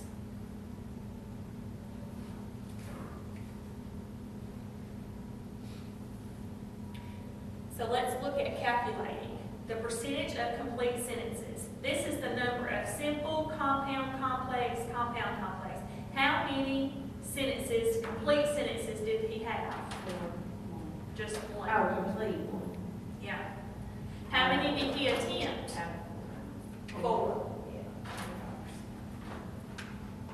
And mastery is 100. Total number of compound, complex, or compound, complex. He didn't have any out of the 4 attempts, so that's 0 on mastery. And notice, if we're just doing simple sentences, there's not really a mastery because you haven't taught them yet. But when you're teaching compound, you're expecting at least 33% of them to be complicated. When you're teaching complex, you're expecting 40, and when you're teaching compound complex, you're expecting 50. And then the percentage of complicated sentences that are punctuated correctly, we're still 0 out of 4. If they were to write a compound or complex sentence here, but they didn't punctuate it correctly, I usually put a little P beside because I give them credit for the sentence, but they need to punctuate it correctly. So they would get counted down here as far as the punctuation, because punctuation does matter when you're writing the complicated sentences. So this child needs sentence writing, don't you think? All right. Let's do the next one. Take another score sheet. And let's do Santiago. We're going to say this is student number 2. This is an advanced practice after he's been taught, I think, complex sentences. Okay? At the end of every single section, like simple, compound, they have to write a paragraph as their advanced practice to prove that they can use a variety of sentences before they can move on to the next kind. So this is his advanced practice. It's 7B, where he is writing a paragraph about Santiago's bravery. All right, so the very first thing we do is we number the lines down the side, and that's already done for us. So what's the next thing that we do? All right, let's find the sentences. And those are designated by capital letters and periods. So if they didn't put any punctuation in there and it's one long sentence, then everything's wrong? Yes, because it's counted as one sentence. Because what are we harping on every single time they're writing a sentence? Doing that case step of capital letter, period.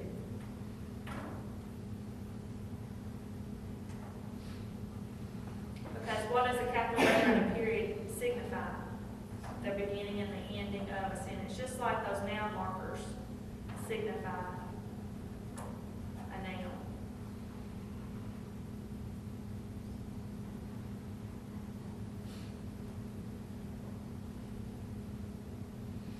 All right, does y'all sort of look like mine? Okay. So this is actually a practice 7B.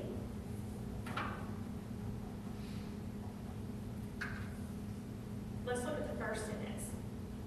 Santiago was very brave when he was fighting off the sharks. What do y'all think?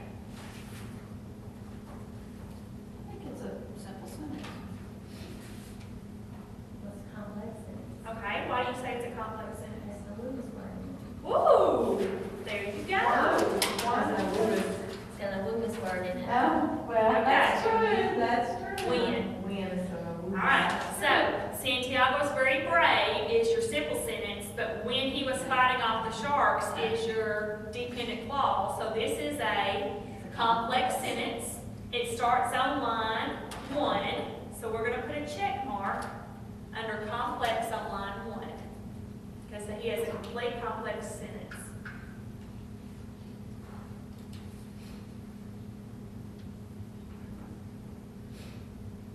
Okay, the next sentence starts on line 2. Okay, when the first shark came at the fish, Santiago was ready with the harpoon in his hand. Okay, but it's a run-on though, because it needs a comma Okay, after fish. it is a complex sentence, but it's lacking its punctuation. So it's not a run-on, it's a complex sentence without the correct punctuation. So what we're gonna do, it starts on line 2. So on line 2, he's gonna get credit for a complex, but we're gonna put a P in the box because it's not punctuated correctly. The only thing they're really gonna get slammed on is if they don't have the periods at the end.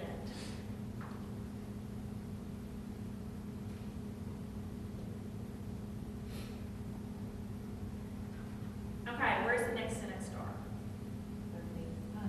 Line 30, okay, here we go.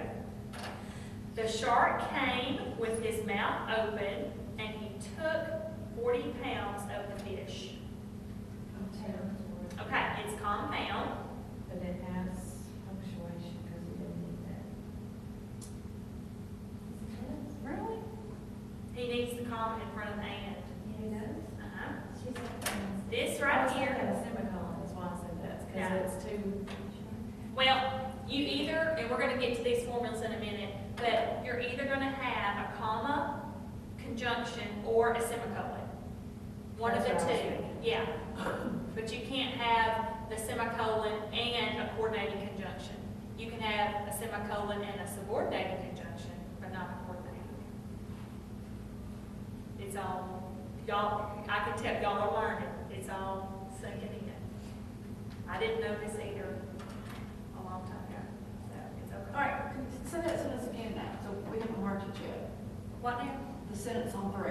Right, that's So, where oh, okay. Okay, so it is compound because this is an independent clause.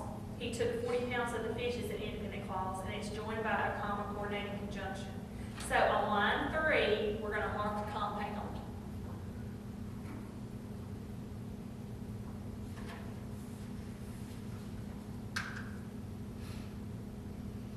Okay, next sentence starts on line what? 4. Okay. That is when Santiago jammed the harpoon in the shark's head and killed it. Compound complex. Okay? What do y'all think? Anybody else have any? no. Why do you say? Because I'm not saying she's wrong either, but what are y'all thinking? Killed it by itself is not. It's a compound. Well, it's got that Lewis word in it right there, but it's not at the beginning. Okay? So it's complex because it has when, that is when Santiago jammed the harpoon in the shark's head and killed it. That is when, yes. So that would say it's a complex, but it's not compound. Because and killed it is just part, that's 2 verbs.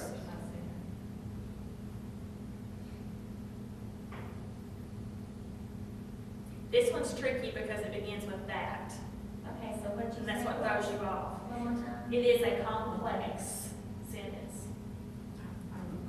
What about the and killed it? Well, It killed it is not an independent, It's No, just, I know it's not independent. so it's just. an it's just independent another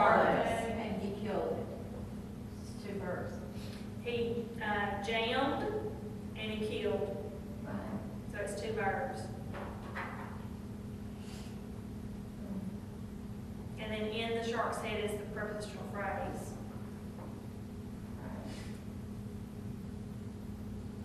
So it's just a complex. Yeah, it's just a complex. So on line 4, we're gonna mark it complex.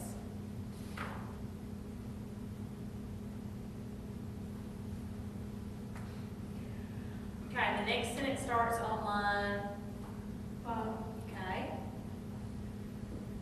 Had he lost his harpoon, excuse me, he had lost his harpoon and the fish was bleeding. Okay, this is an independent clause, comma, coordinating conjunction, and then the fish was bleeding can also stand alone, so that's an independent clause. So it is compound and it starts on line 5.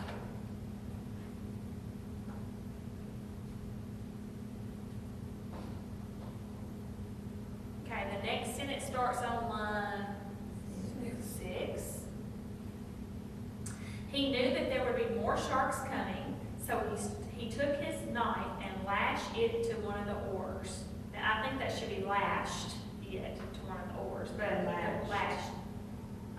He just put lash it to one of the oars. So what do you think about that sentence?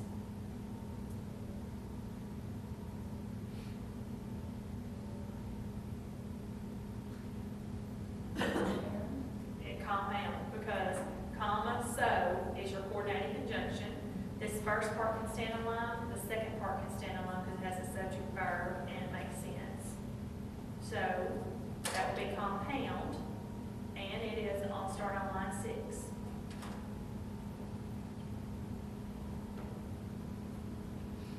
Do we have a sentence starting on line 7? No. So we're going to go to line 8. Another group of sharks came at the fish, and he got each and every one of them. Compound. Here's an independent clause, comma, coordinating conjunction, and another independent clause. So on line 8, we're not putting anything on 7. Line 8, we're going to mark compound.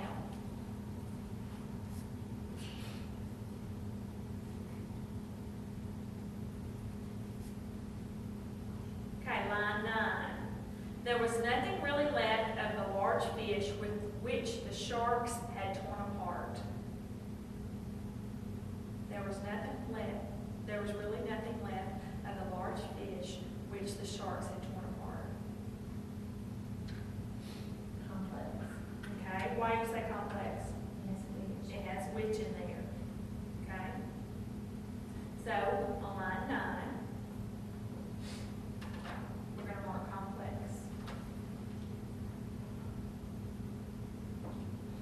All right, line 10. Santiago was very brave during his moment of truth. Simple. It was just simple. It has a prepositional phrase, but it starts on line 10, and we're going to mark simple. Okay. So let's look at the score sheet. How many simple sentences did he have? 1. Compound. 4. Complex. 4. With 1 punctuation. I was going to put a P there so I remember. So he had 9 sentence attempts. So that was enough for us to score, so we're good. All right, so let's look at our calculating the scores. The number of simple, compound, complex, he had 9. And the total number of sentence attempts was 9, so he scored 100.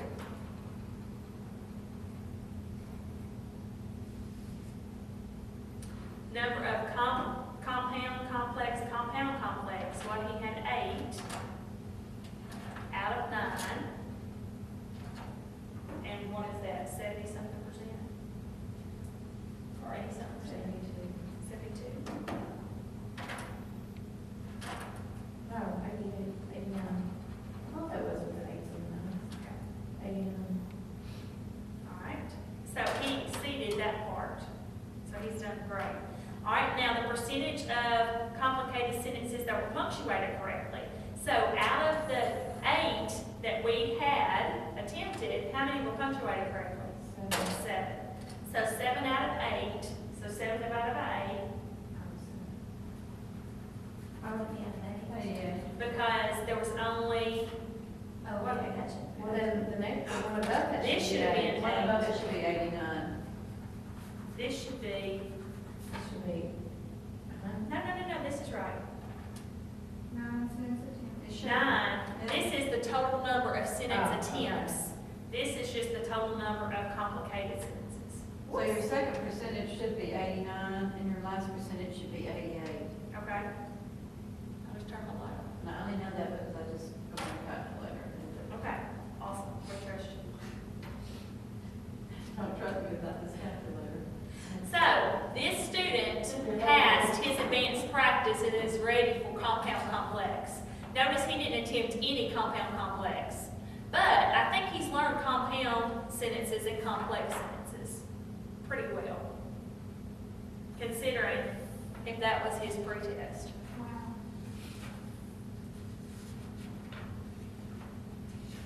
So that's how you score. Would anybody like their paragraph to be scored as a group that they wrote this I morning? didn't finish mine. Patty, did you, all right, Patty. Debbie, did you write one? Yes. All right, let's score yours. Oh, no, please don't. Swear on the numbers like this never does. Okay, my handwriting. Sonya's gonna finish. Yeah, look, the calculus, I mean, seriously, mine is not good. I don't have any compound complex, I can tell you that. And like I said, they do it every day, I know. We make the kids right, we don't write. Okay. Let's see. I have crappy handwriting. Are we doing this together or you want? Yeah, we're gonna do it together. I'm gonna let you score it. All right, the best place to live has to be the beach. So, first, what are we supposed to do before we even start? Over the lines. I'm gonna back it up a little bit so we can do it. Okay, this is line 1.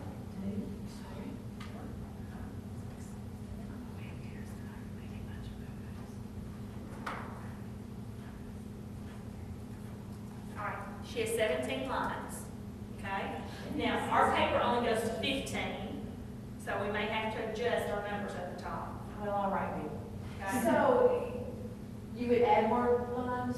Well, no, what I would do is at the top, I would mark out, if we skipped a line, like a while ago, we didn't have anything on 7. So I may just mark it out and go ahead and make it the next number so we can get some more numbers in I there. mean, if I was writing on line paper. it would be Yeah. on. Well, the reason why we even do lines, when you go back to give this kid feedback, you can go straight to line 6 and know the sentence that you're talking about. Instead of going, now, I'm not sure which sentence this was. This is the sentence that started on line 3. So I can go straight back to Santiago, line 3, the sentence that starts there, and you know exactly what sentence you're talking about. Does that make sense?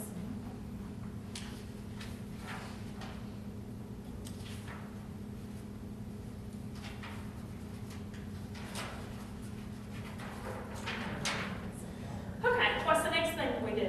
Bracket. Bracket. Okay. Best place to live.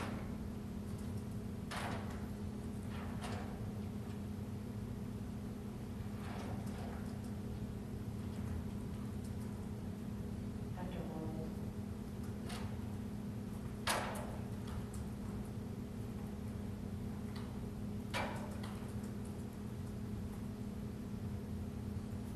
Okay. All right, so we've got our sentences bracketed. I'm going to zoom in a little bit so we can see it a little better. Okay.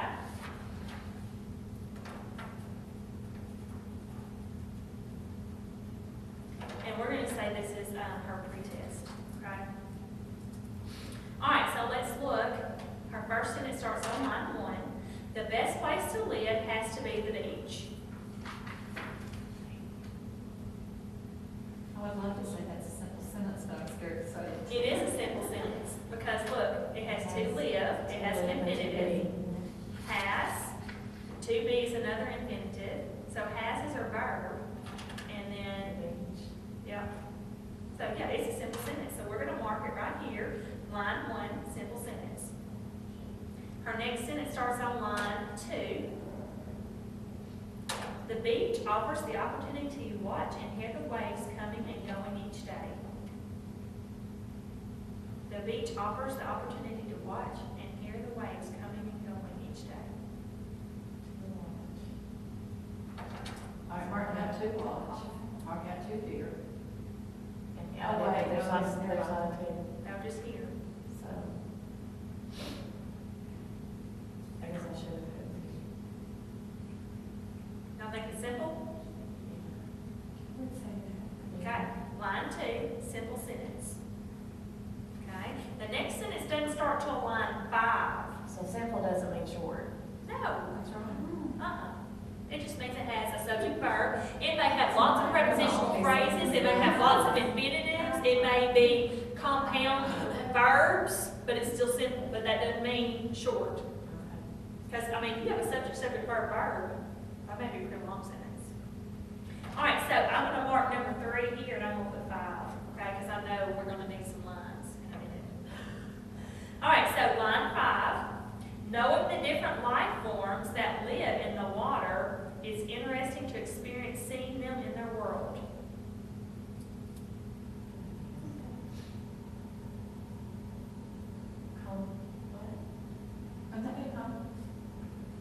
I think it is a complex because she's got a comma here. Knowing the different life forms that live in the water is interesting to experience seeing them in their world. Because this is your independent clause right here. This is deep in it. This by itself would not stand alone.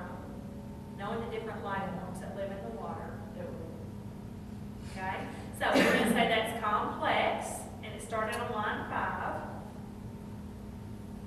The next sentence starts on line 9. So I'm just going to mark that out for the 9 above it, okay? The beach is a wonderful place to relax and enjoy the sunshine. Simple. Line 9, simple. Whether you're playing, okay, the next line is 11. Huh? Whether you are playing games, taking a walk, or sitting back and reading a book, it's the place to be.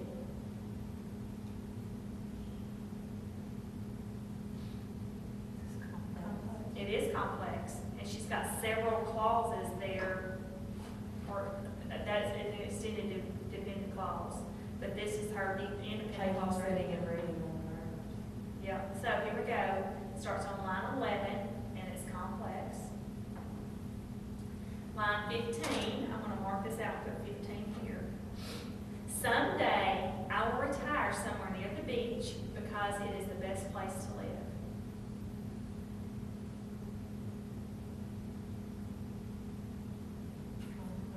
Complex because of because. Okay? So let's look. She has 3 simple. She has 3 complex. Total of 6. So what are we going to do here? 6 over 6. 6 over 6. What are we going to do here? 3 out of 6. 3 out of, which is?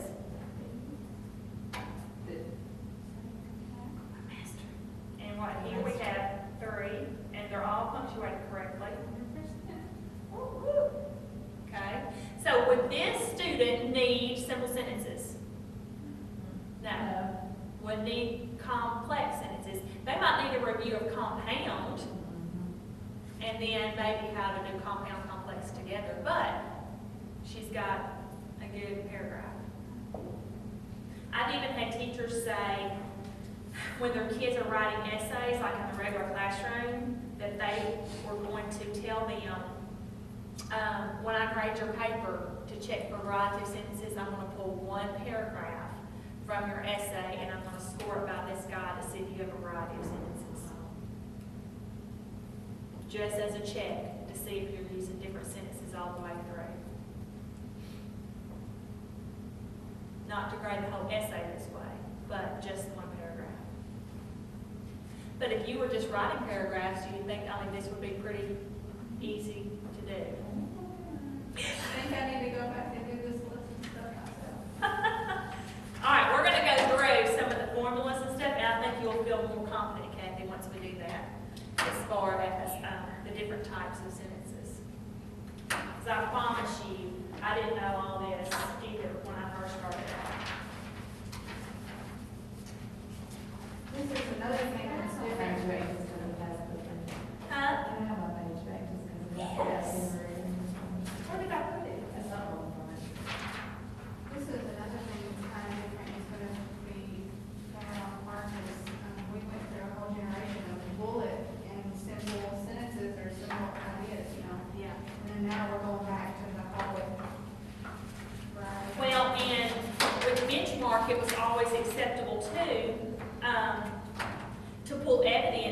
text and not really connect it to anything, but as long as they had evidence there, and we have run our kids by saying just pulling evidence and sticking it in there is acceptable, because Benchmark would take that, but Park is not.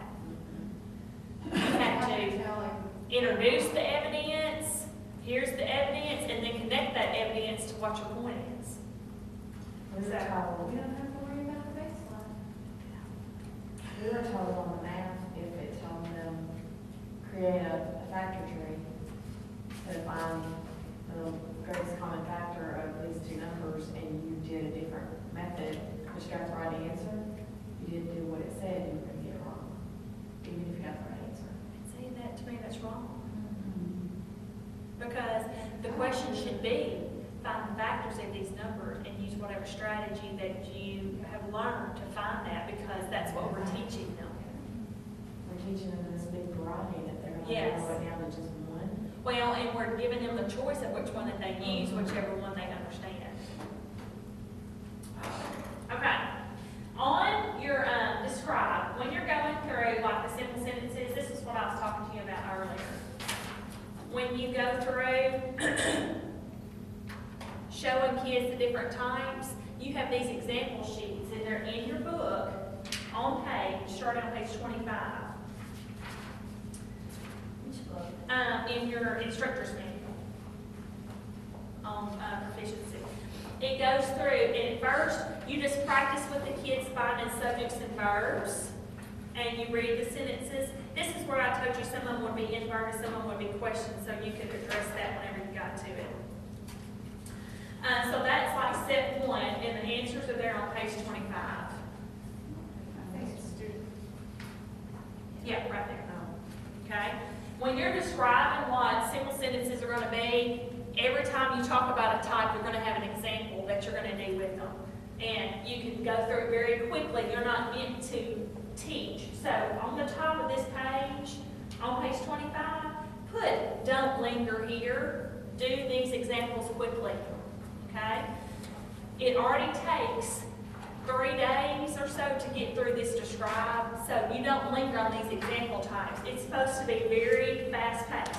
Jane went to the pool. What's the verb? Went. What's the subjects? You know, Jane. It doesn't matter if everybody's answering or not, but they get pretty caught up in being able to answer with you. So every set just has 10 sentences, and you're going over very quickly. This is the kind of identifying that we're going to do. Then you introduce noun phrases. And that's when you do sample set 2, where you're getting into the old gray mare, but what is the true subject? The silver winged plane, what is the main subject? So there's examples here that you go through very quickly. Do you have them underline the whole, your, like, old gray mare, or do you just do it just that one time? I just did it that one time to explain to them. All of this is the complete subject, but what are we really wanting? We're wanting the main subject, so the rest of them I just went through and identified the main subject. Because remember, there's lessons in the fundamentals on those adjectives, if you need to do them. Then, the next one introduces verb phrases. That's on page 27, and see how they've labeled it. And they go through here, and we show them how to do verb phrases. And like this one, the verb is cut between 2 lines, so I connected them together. Something that your book tells to is not. Not is never a verb, okay? So if you have could not work, could and not are your verbs, but not is not. So you mark it out because it is not a verb. Okay? Let me see. See if there's anything else that I see that's. Okay, what if? Not is never a verb. But if it was couldn't? You're supposed to just label could, because could is the verb, And the then not, mark at the end. yeah, even though it's a contraction. Okay. They just are supposed to know, and there's a lesson in here, or it talks about how not is not part of it. Okay, page 28. State that the word not is not a verb or helping verb. Explain that not should never be marked as a verb, but that it can be used in the who or what question. Where is that? It's on page 28 in the big paragraph, and not is underlined.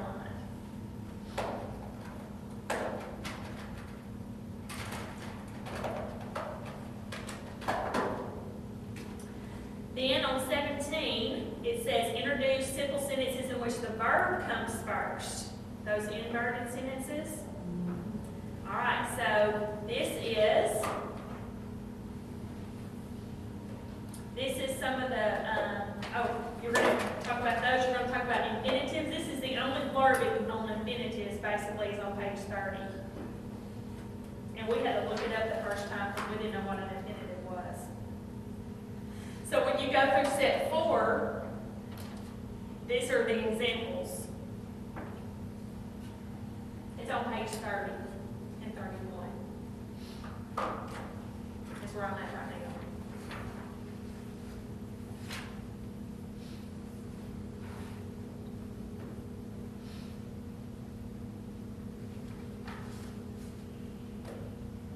now. On sample set 4, it has a couple of questions that have the sentence inverted. So I just do a little blurb there about inverted sentences because it talks about where the verb comes first instead of the subject.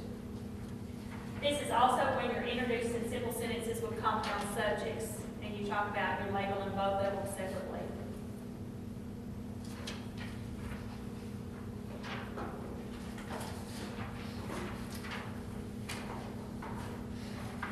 Then on page 31, you introduce simple sentences with compound verbs. And notice, like on number 2, the dogs had barked all night and slept all day. Had barked is the first verb and slept is the second verb. So you draw your little arch and label it.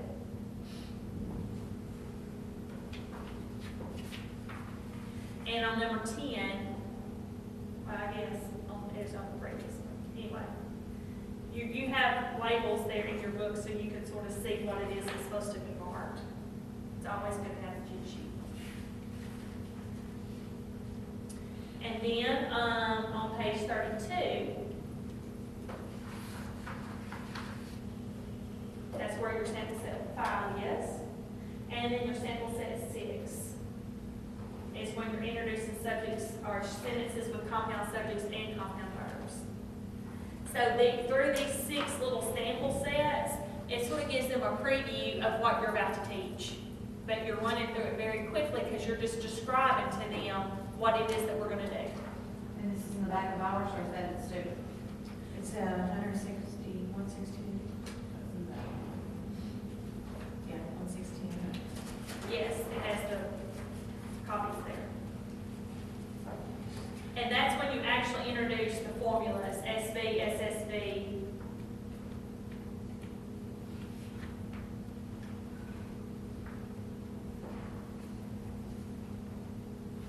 Just having all these cue cards is a big chart. Oh, yes, they're wonderful.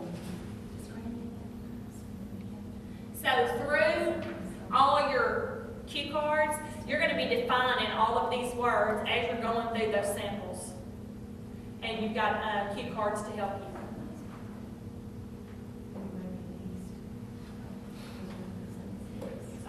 Here is the subject verb identification process. Look for the action or state of being and ask who or what, just like we did in fundamentals. And here's your sample sets. And then you talk about your helping verbs when you're on that sample set number 2. And what do you say about the square? You tell us about the circle.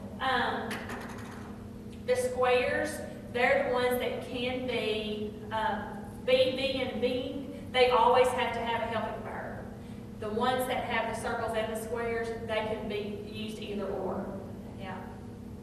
And the ones that are alone can be used alone. But the ones that are in both, they could have a helping verb or they can be used alone. So these always have to have a helping verb. Where's that slide on cue card 5? Yeah, and I wrote the cheat sheet stuff on there for you on the back of the fundamentals packet.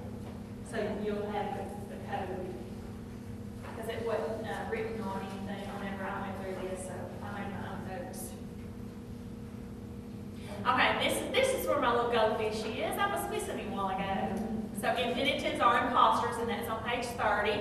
You may look like a shark, but he's really not. So you may look like a verb, but he's really not.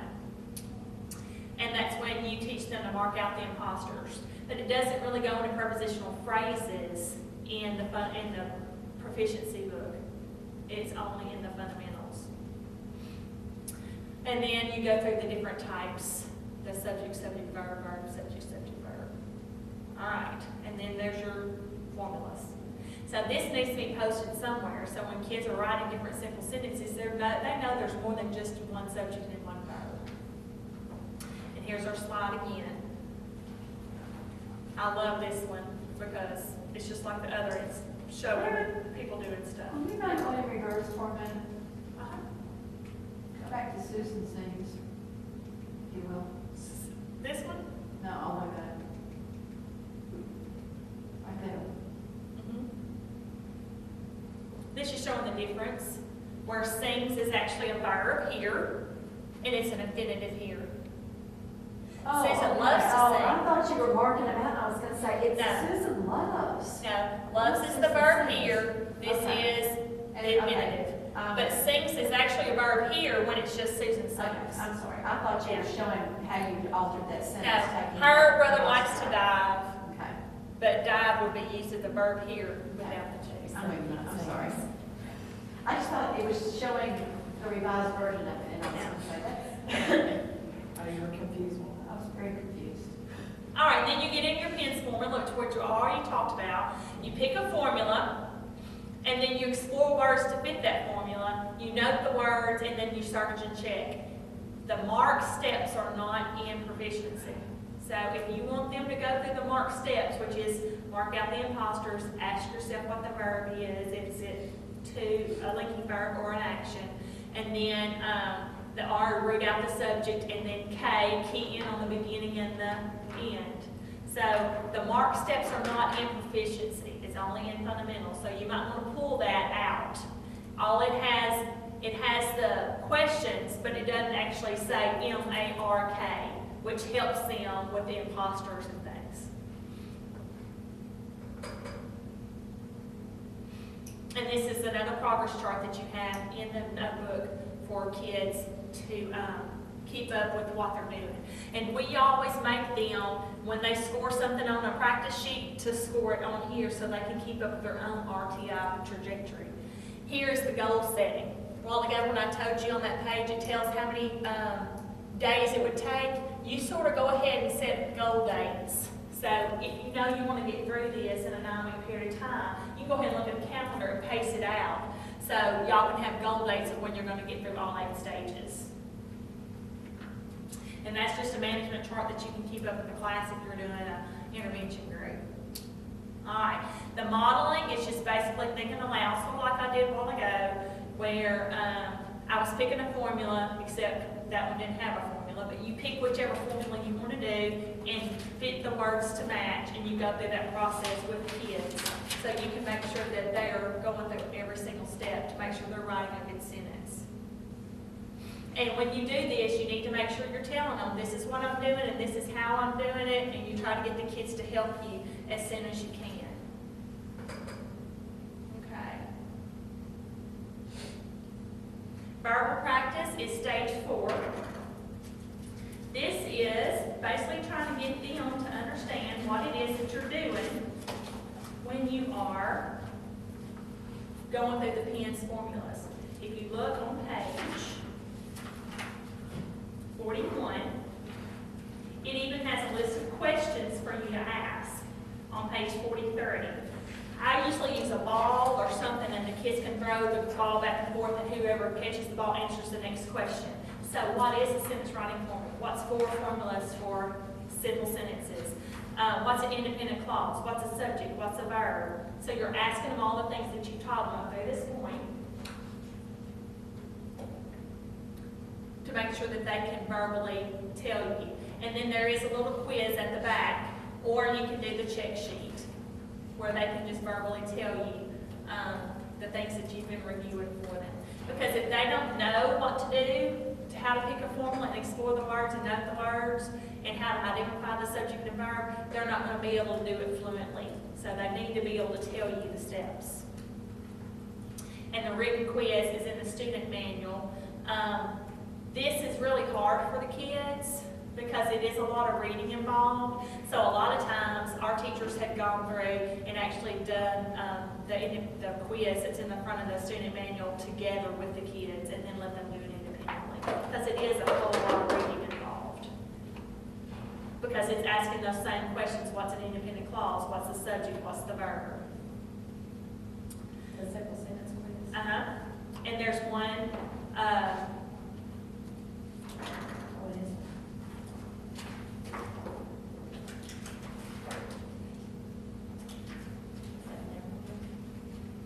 it's in this, yeah, and then there's one for compound sentences too, when you introduce it.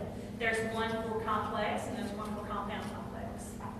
So once you teach the ins and outs of it, they take a little quiz before they start.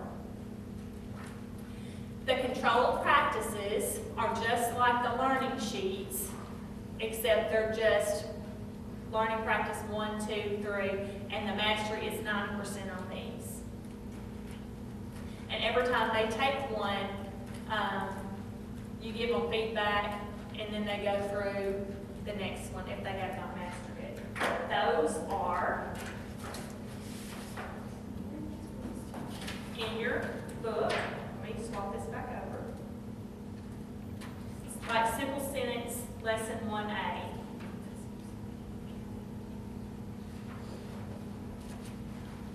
Did you find that? It's in your folder. In our packet. Yeah, in your packet. I'm trying to find that thing. All right, so let's say Brett has completed this. We're going to score a couple of the sentences and just see what it is that you would be scoring on lesson 1A. So on lesson 1A, they're doing the S step of PINS, which is the search and check. They are having to identify what the subject and verb is, and they're also having to tell what formula it is. So they get a point for the formula, a point for identifying the verb, and a point for identifying the subject. So what we did a while ago in our examples in the describe together, this is their first control practice of them doing it by themselves. So the old man walked slowly down the street. Walked is the verb, man is the subject. It is a subject verb, so how would you score this? 1 and 8. Yep, they get a point, he gets a point for each. The boys and girls were running around. All right, what do you see wrong with this? Should be word. What should be were running, and then the girls and the boys is labeled. So, do we have the right formula? Yes. They don't have the right verb, but they do have the right subject. A mean dog chased and bit the girl. All right, so we've got our verbs identified. We've got the dog identified. Is that the right formula? Yes. So they get a point for each. So you see how it goes. And they have to make what on these? 90%. So there's 10 times 3, so that's 30, so I think it's 20-something that they have to, like 27 or 28. The little girl ran quickly home. Uh-oh. Just ran. Girl. So is that the right formula? No. No. So they don't get a point for the formula, they don't get a point for the verb, but they do get a point for the subject. What do you already see as a pattern? Verbs. So there may be a time you have to pull a couple of kids to the side because they're still not getting verbs, and I may need to pull a lesson from fundamentals and go back and let's teach verbs again.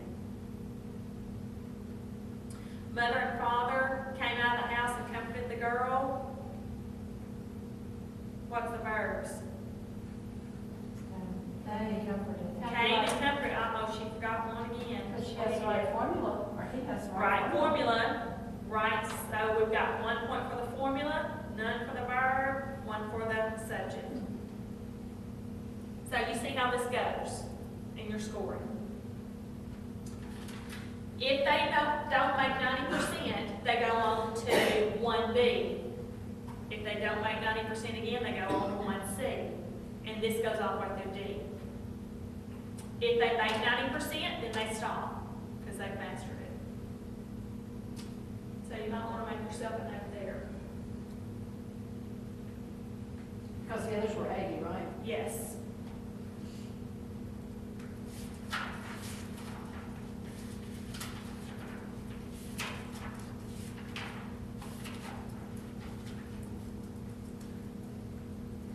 Okay, once they do the controlled practices, you can see you've got 1A, 2A is when they're actually having to match.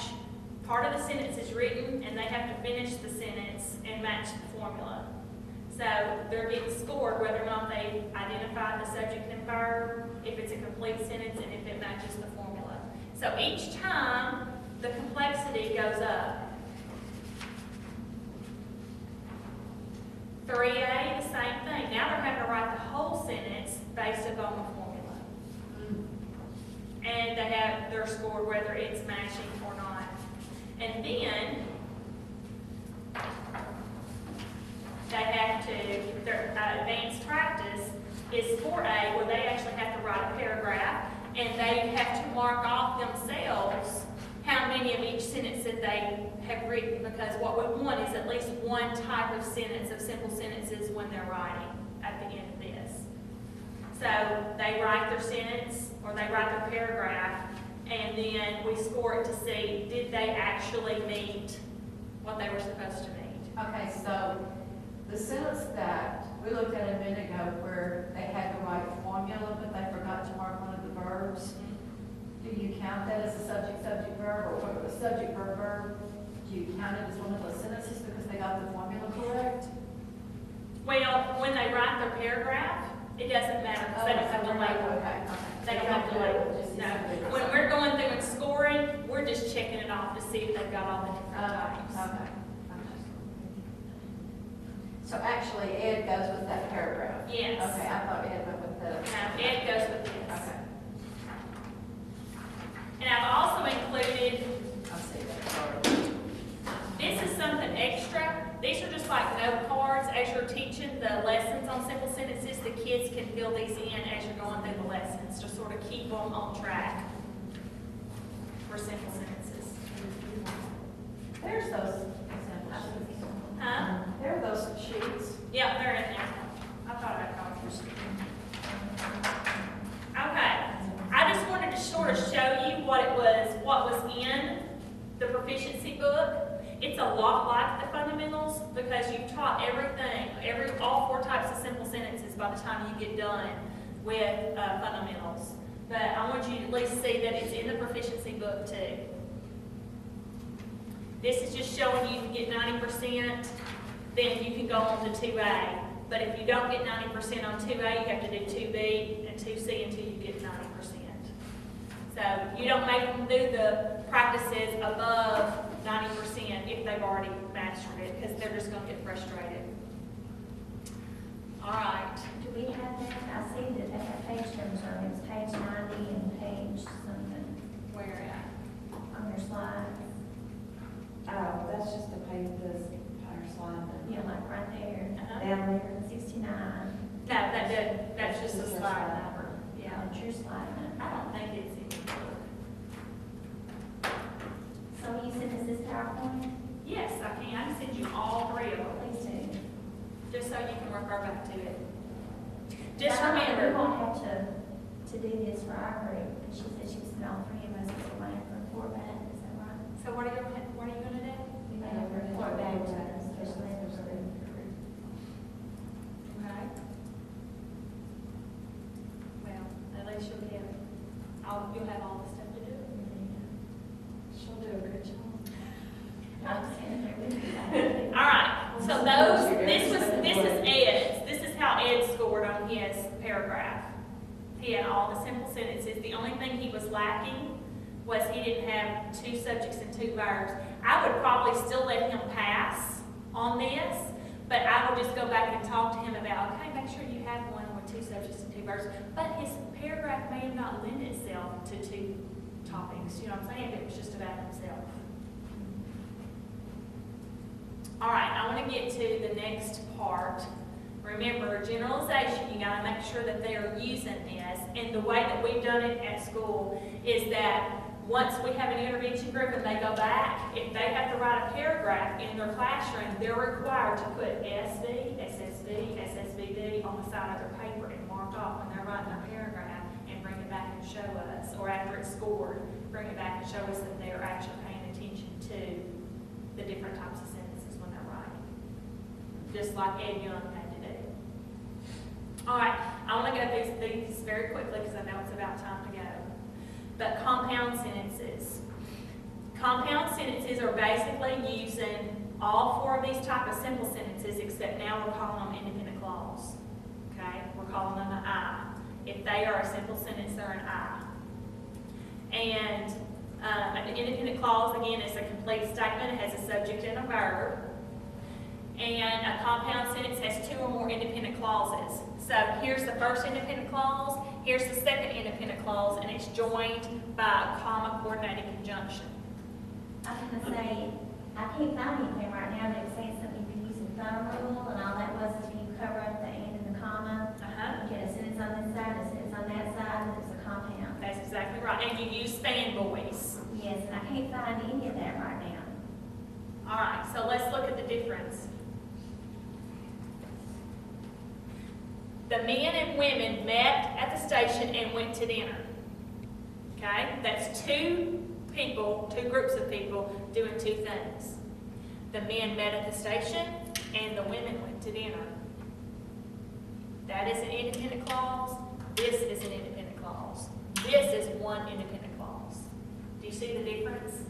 And until you bring it out to kids, they don't really get that. They think this is a compound sentence because it has and. But then it doesn't have the comma conjunction. Exactly, and it's not two complete thoughts separately. And Calista does a really good job with that, because Calista, the teacher we're talking about, she's duly certified, but she's ADHD first of all. So, but she's very animated and like she got comma conjunction. You know, she'll say, you know, and boo. Yes. She really puts it in there. That's how I was taught to do the movie. Yeah. All right, now here's the fanboys. Okay? For and nor, but, or, so, and yet so. So those are fanboys. Those are your coordinating conjunctions. Here's cue card number 9. Everything that you need is in your manual. Okay?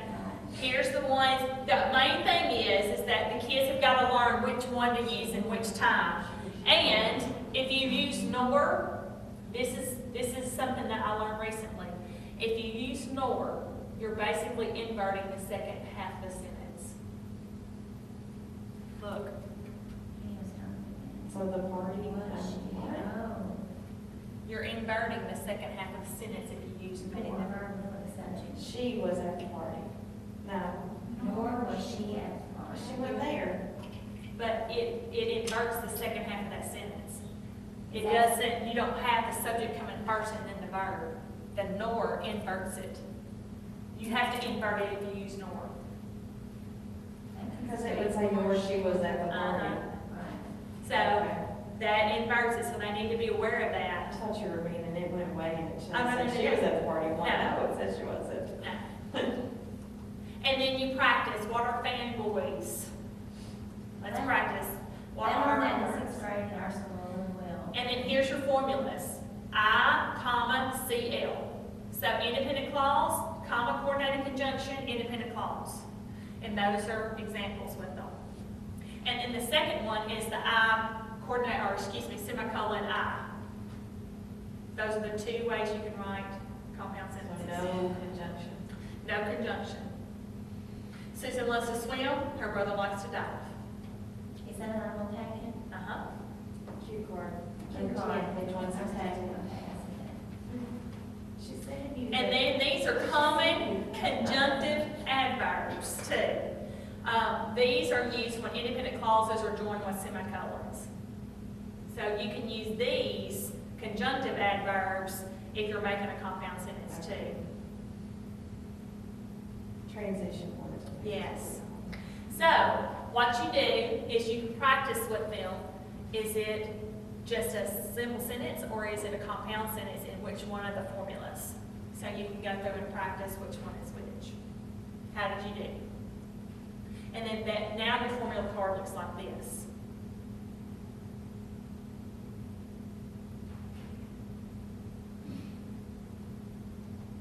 I like this.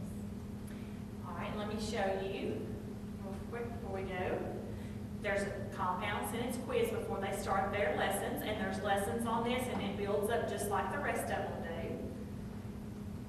do. And before they can get off of compound, they have to be able to write a paragraph with complicated sentences, and you score it before they move on to complex.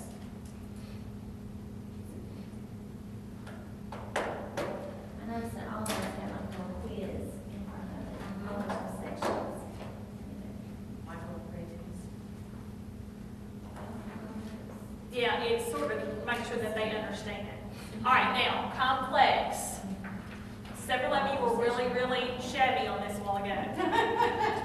Complex is an independent clause and one or more dependent clauses. Like, I like Sally because she is funny. Kathy will be late for dinner since the meeting is still in progress. The game will end when one team scores.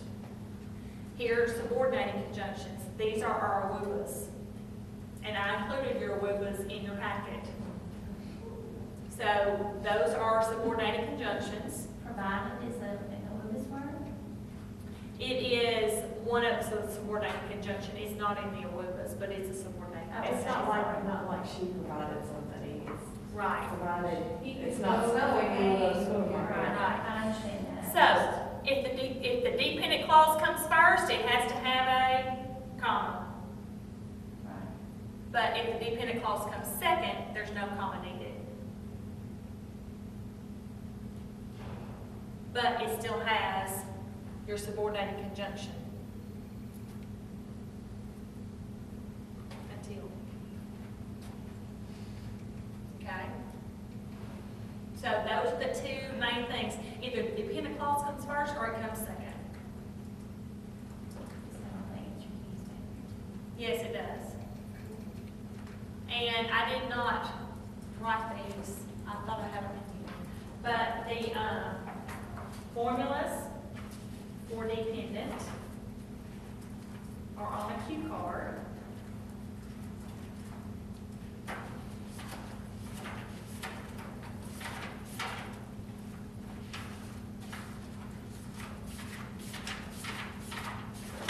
Well, if I can find them.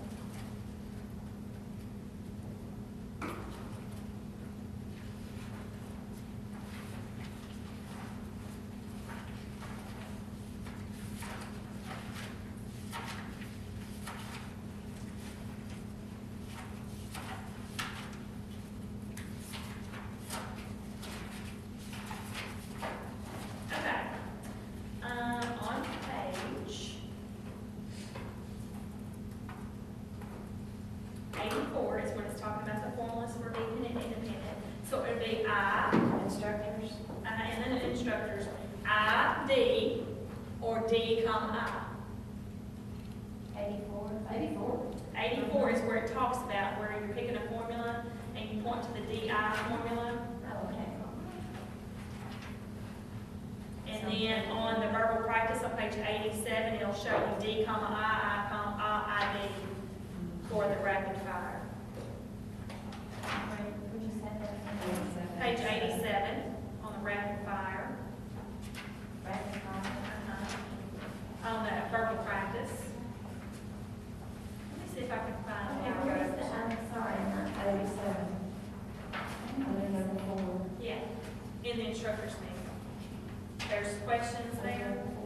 Rapid fire questions about dependent. Oh, sorry, okay, I was looking at the.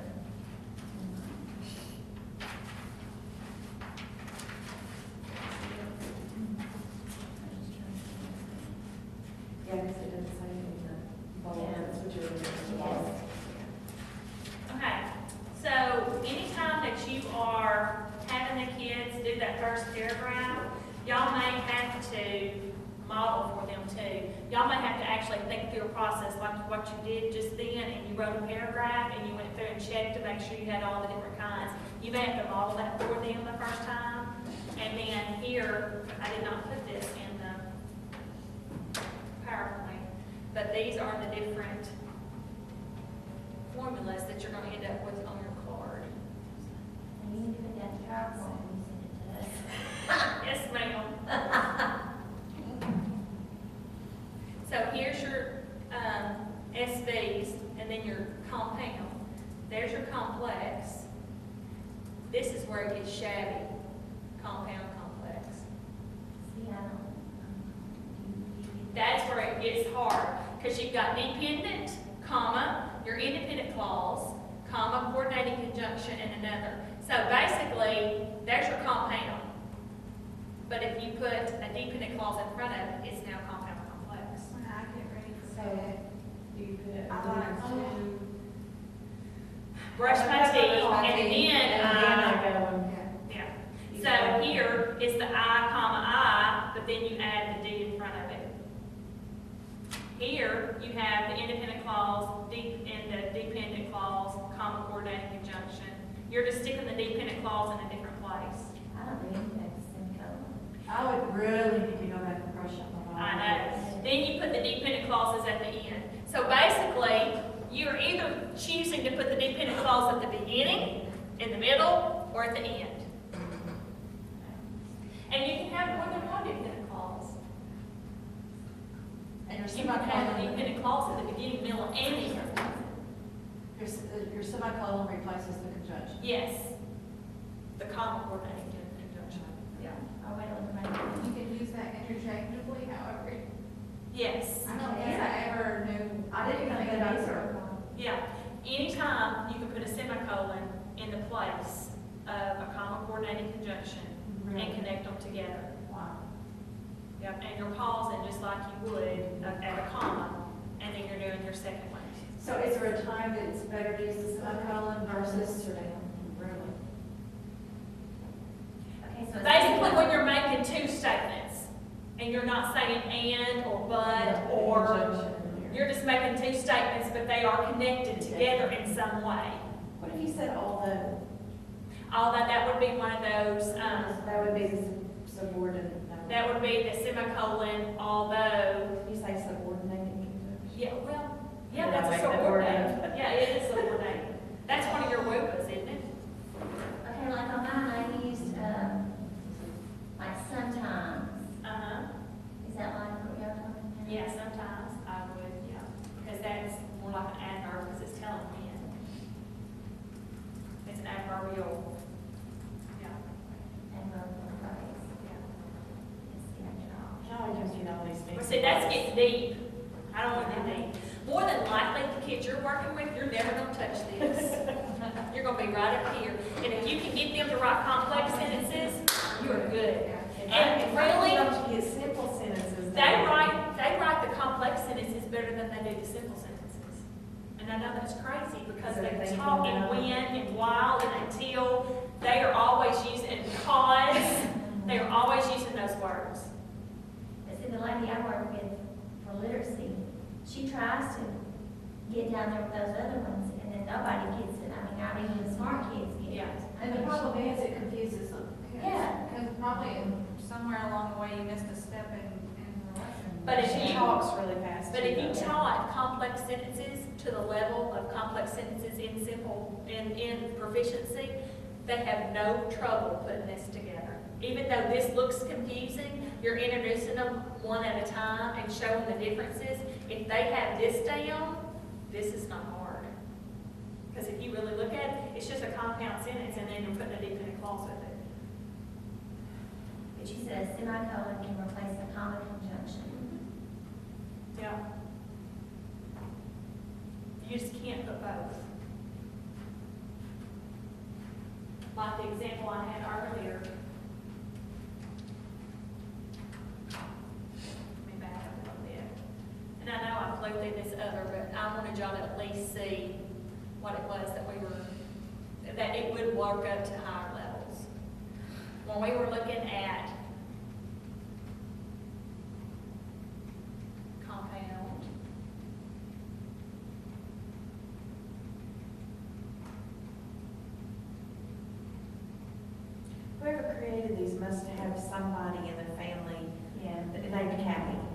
I've never seen so many sentences Okay, look, happen in it before.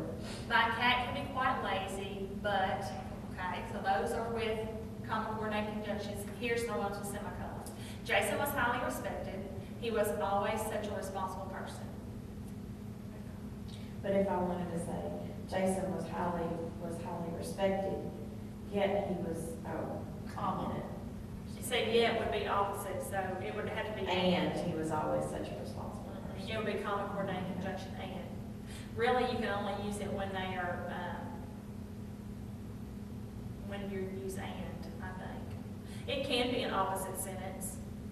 As long as they connect, they're on the same Susan topic. loves to swim, but her brother likes to dive.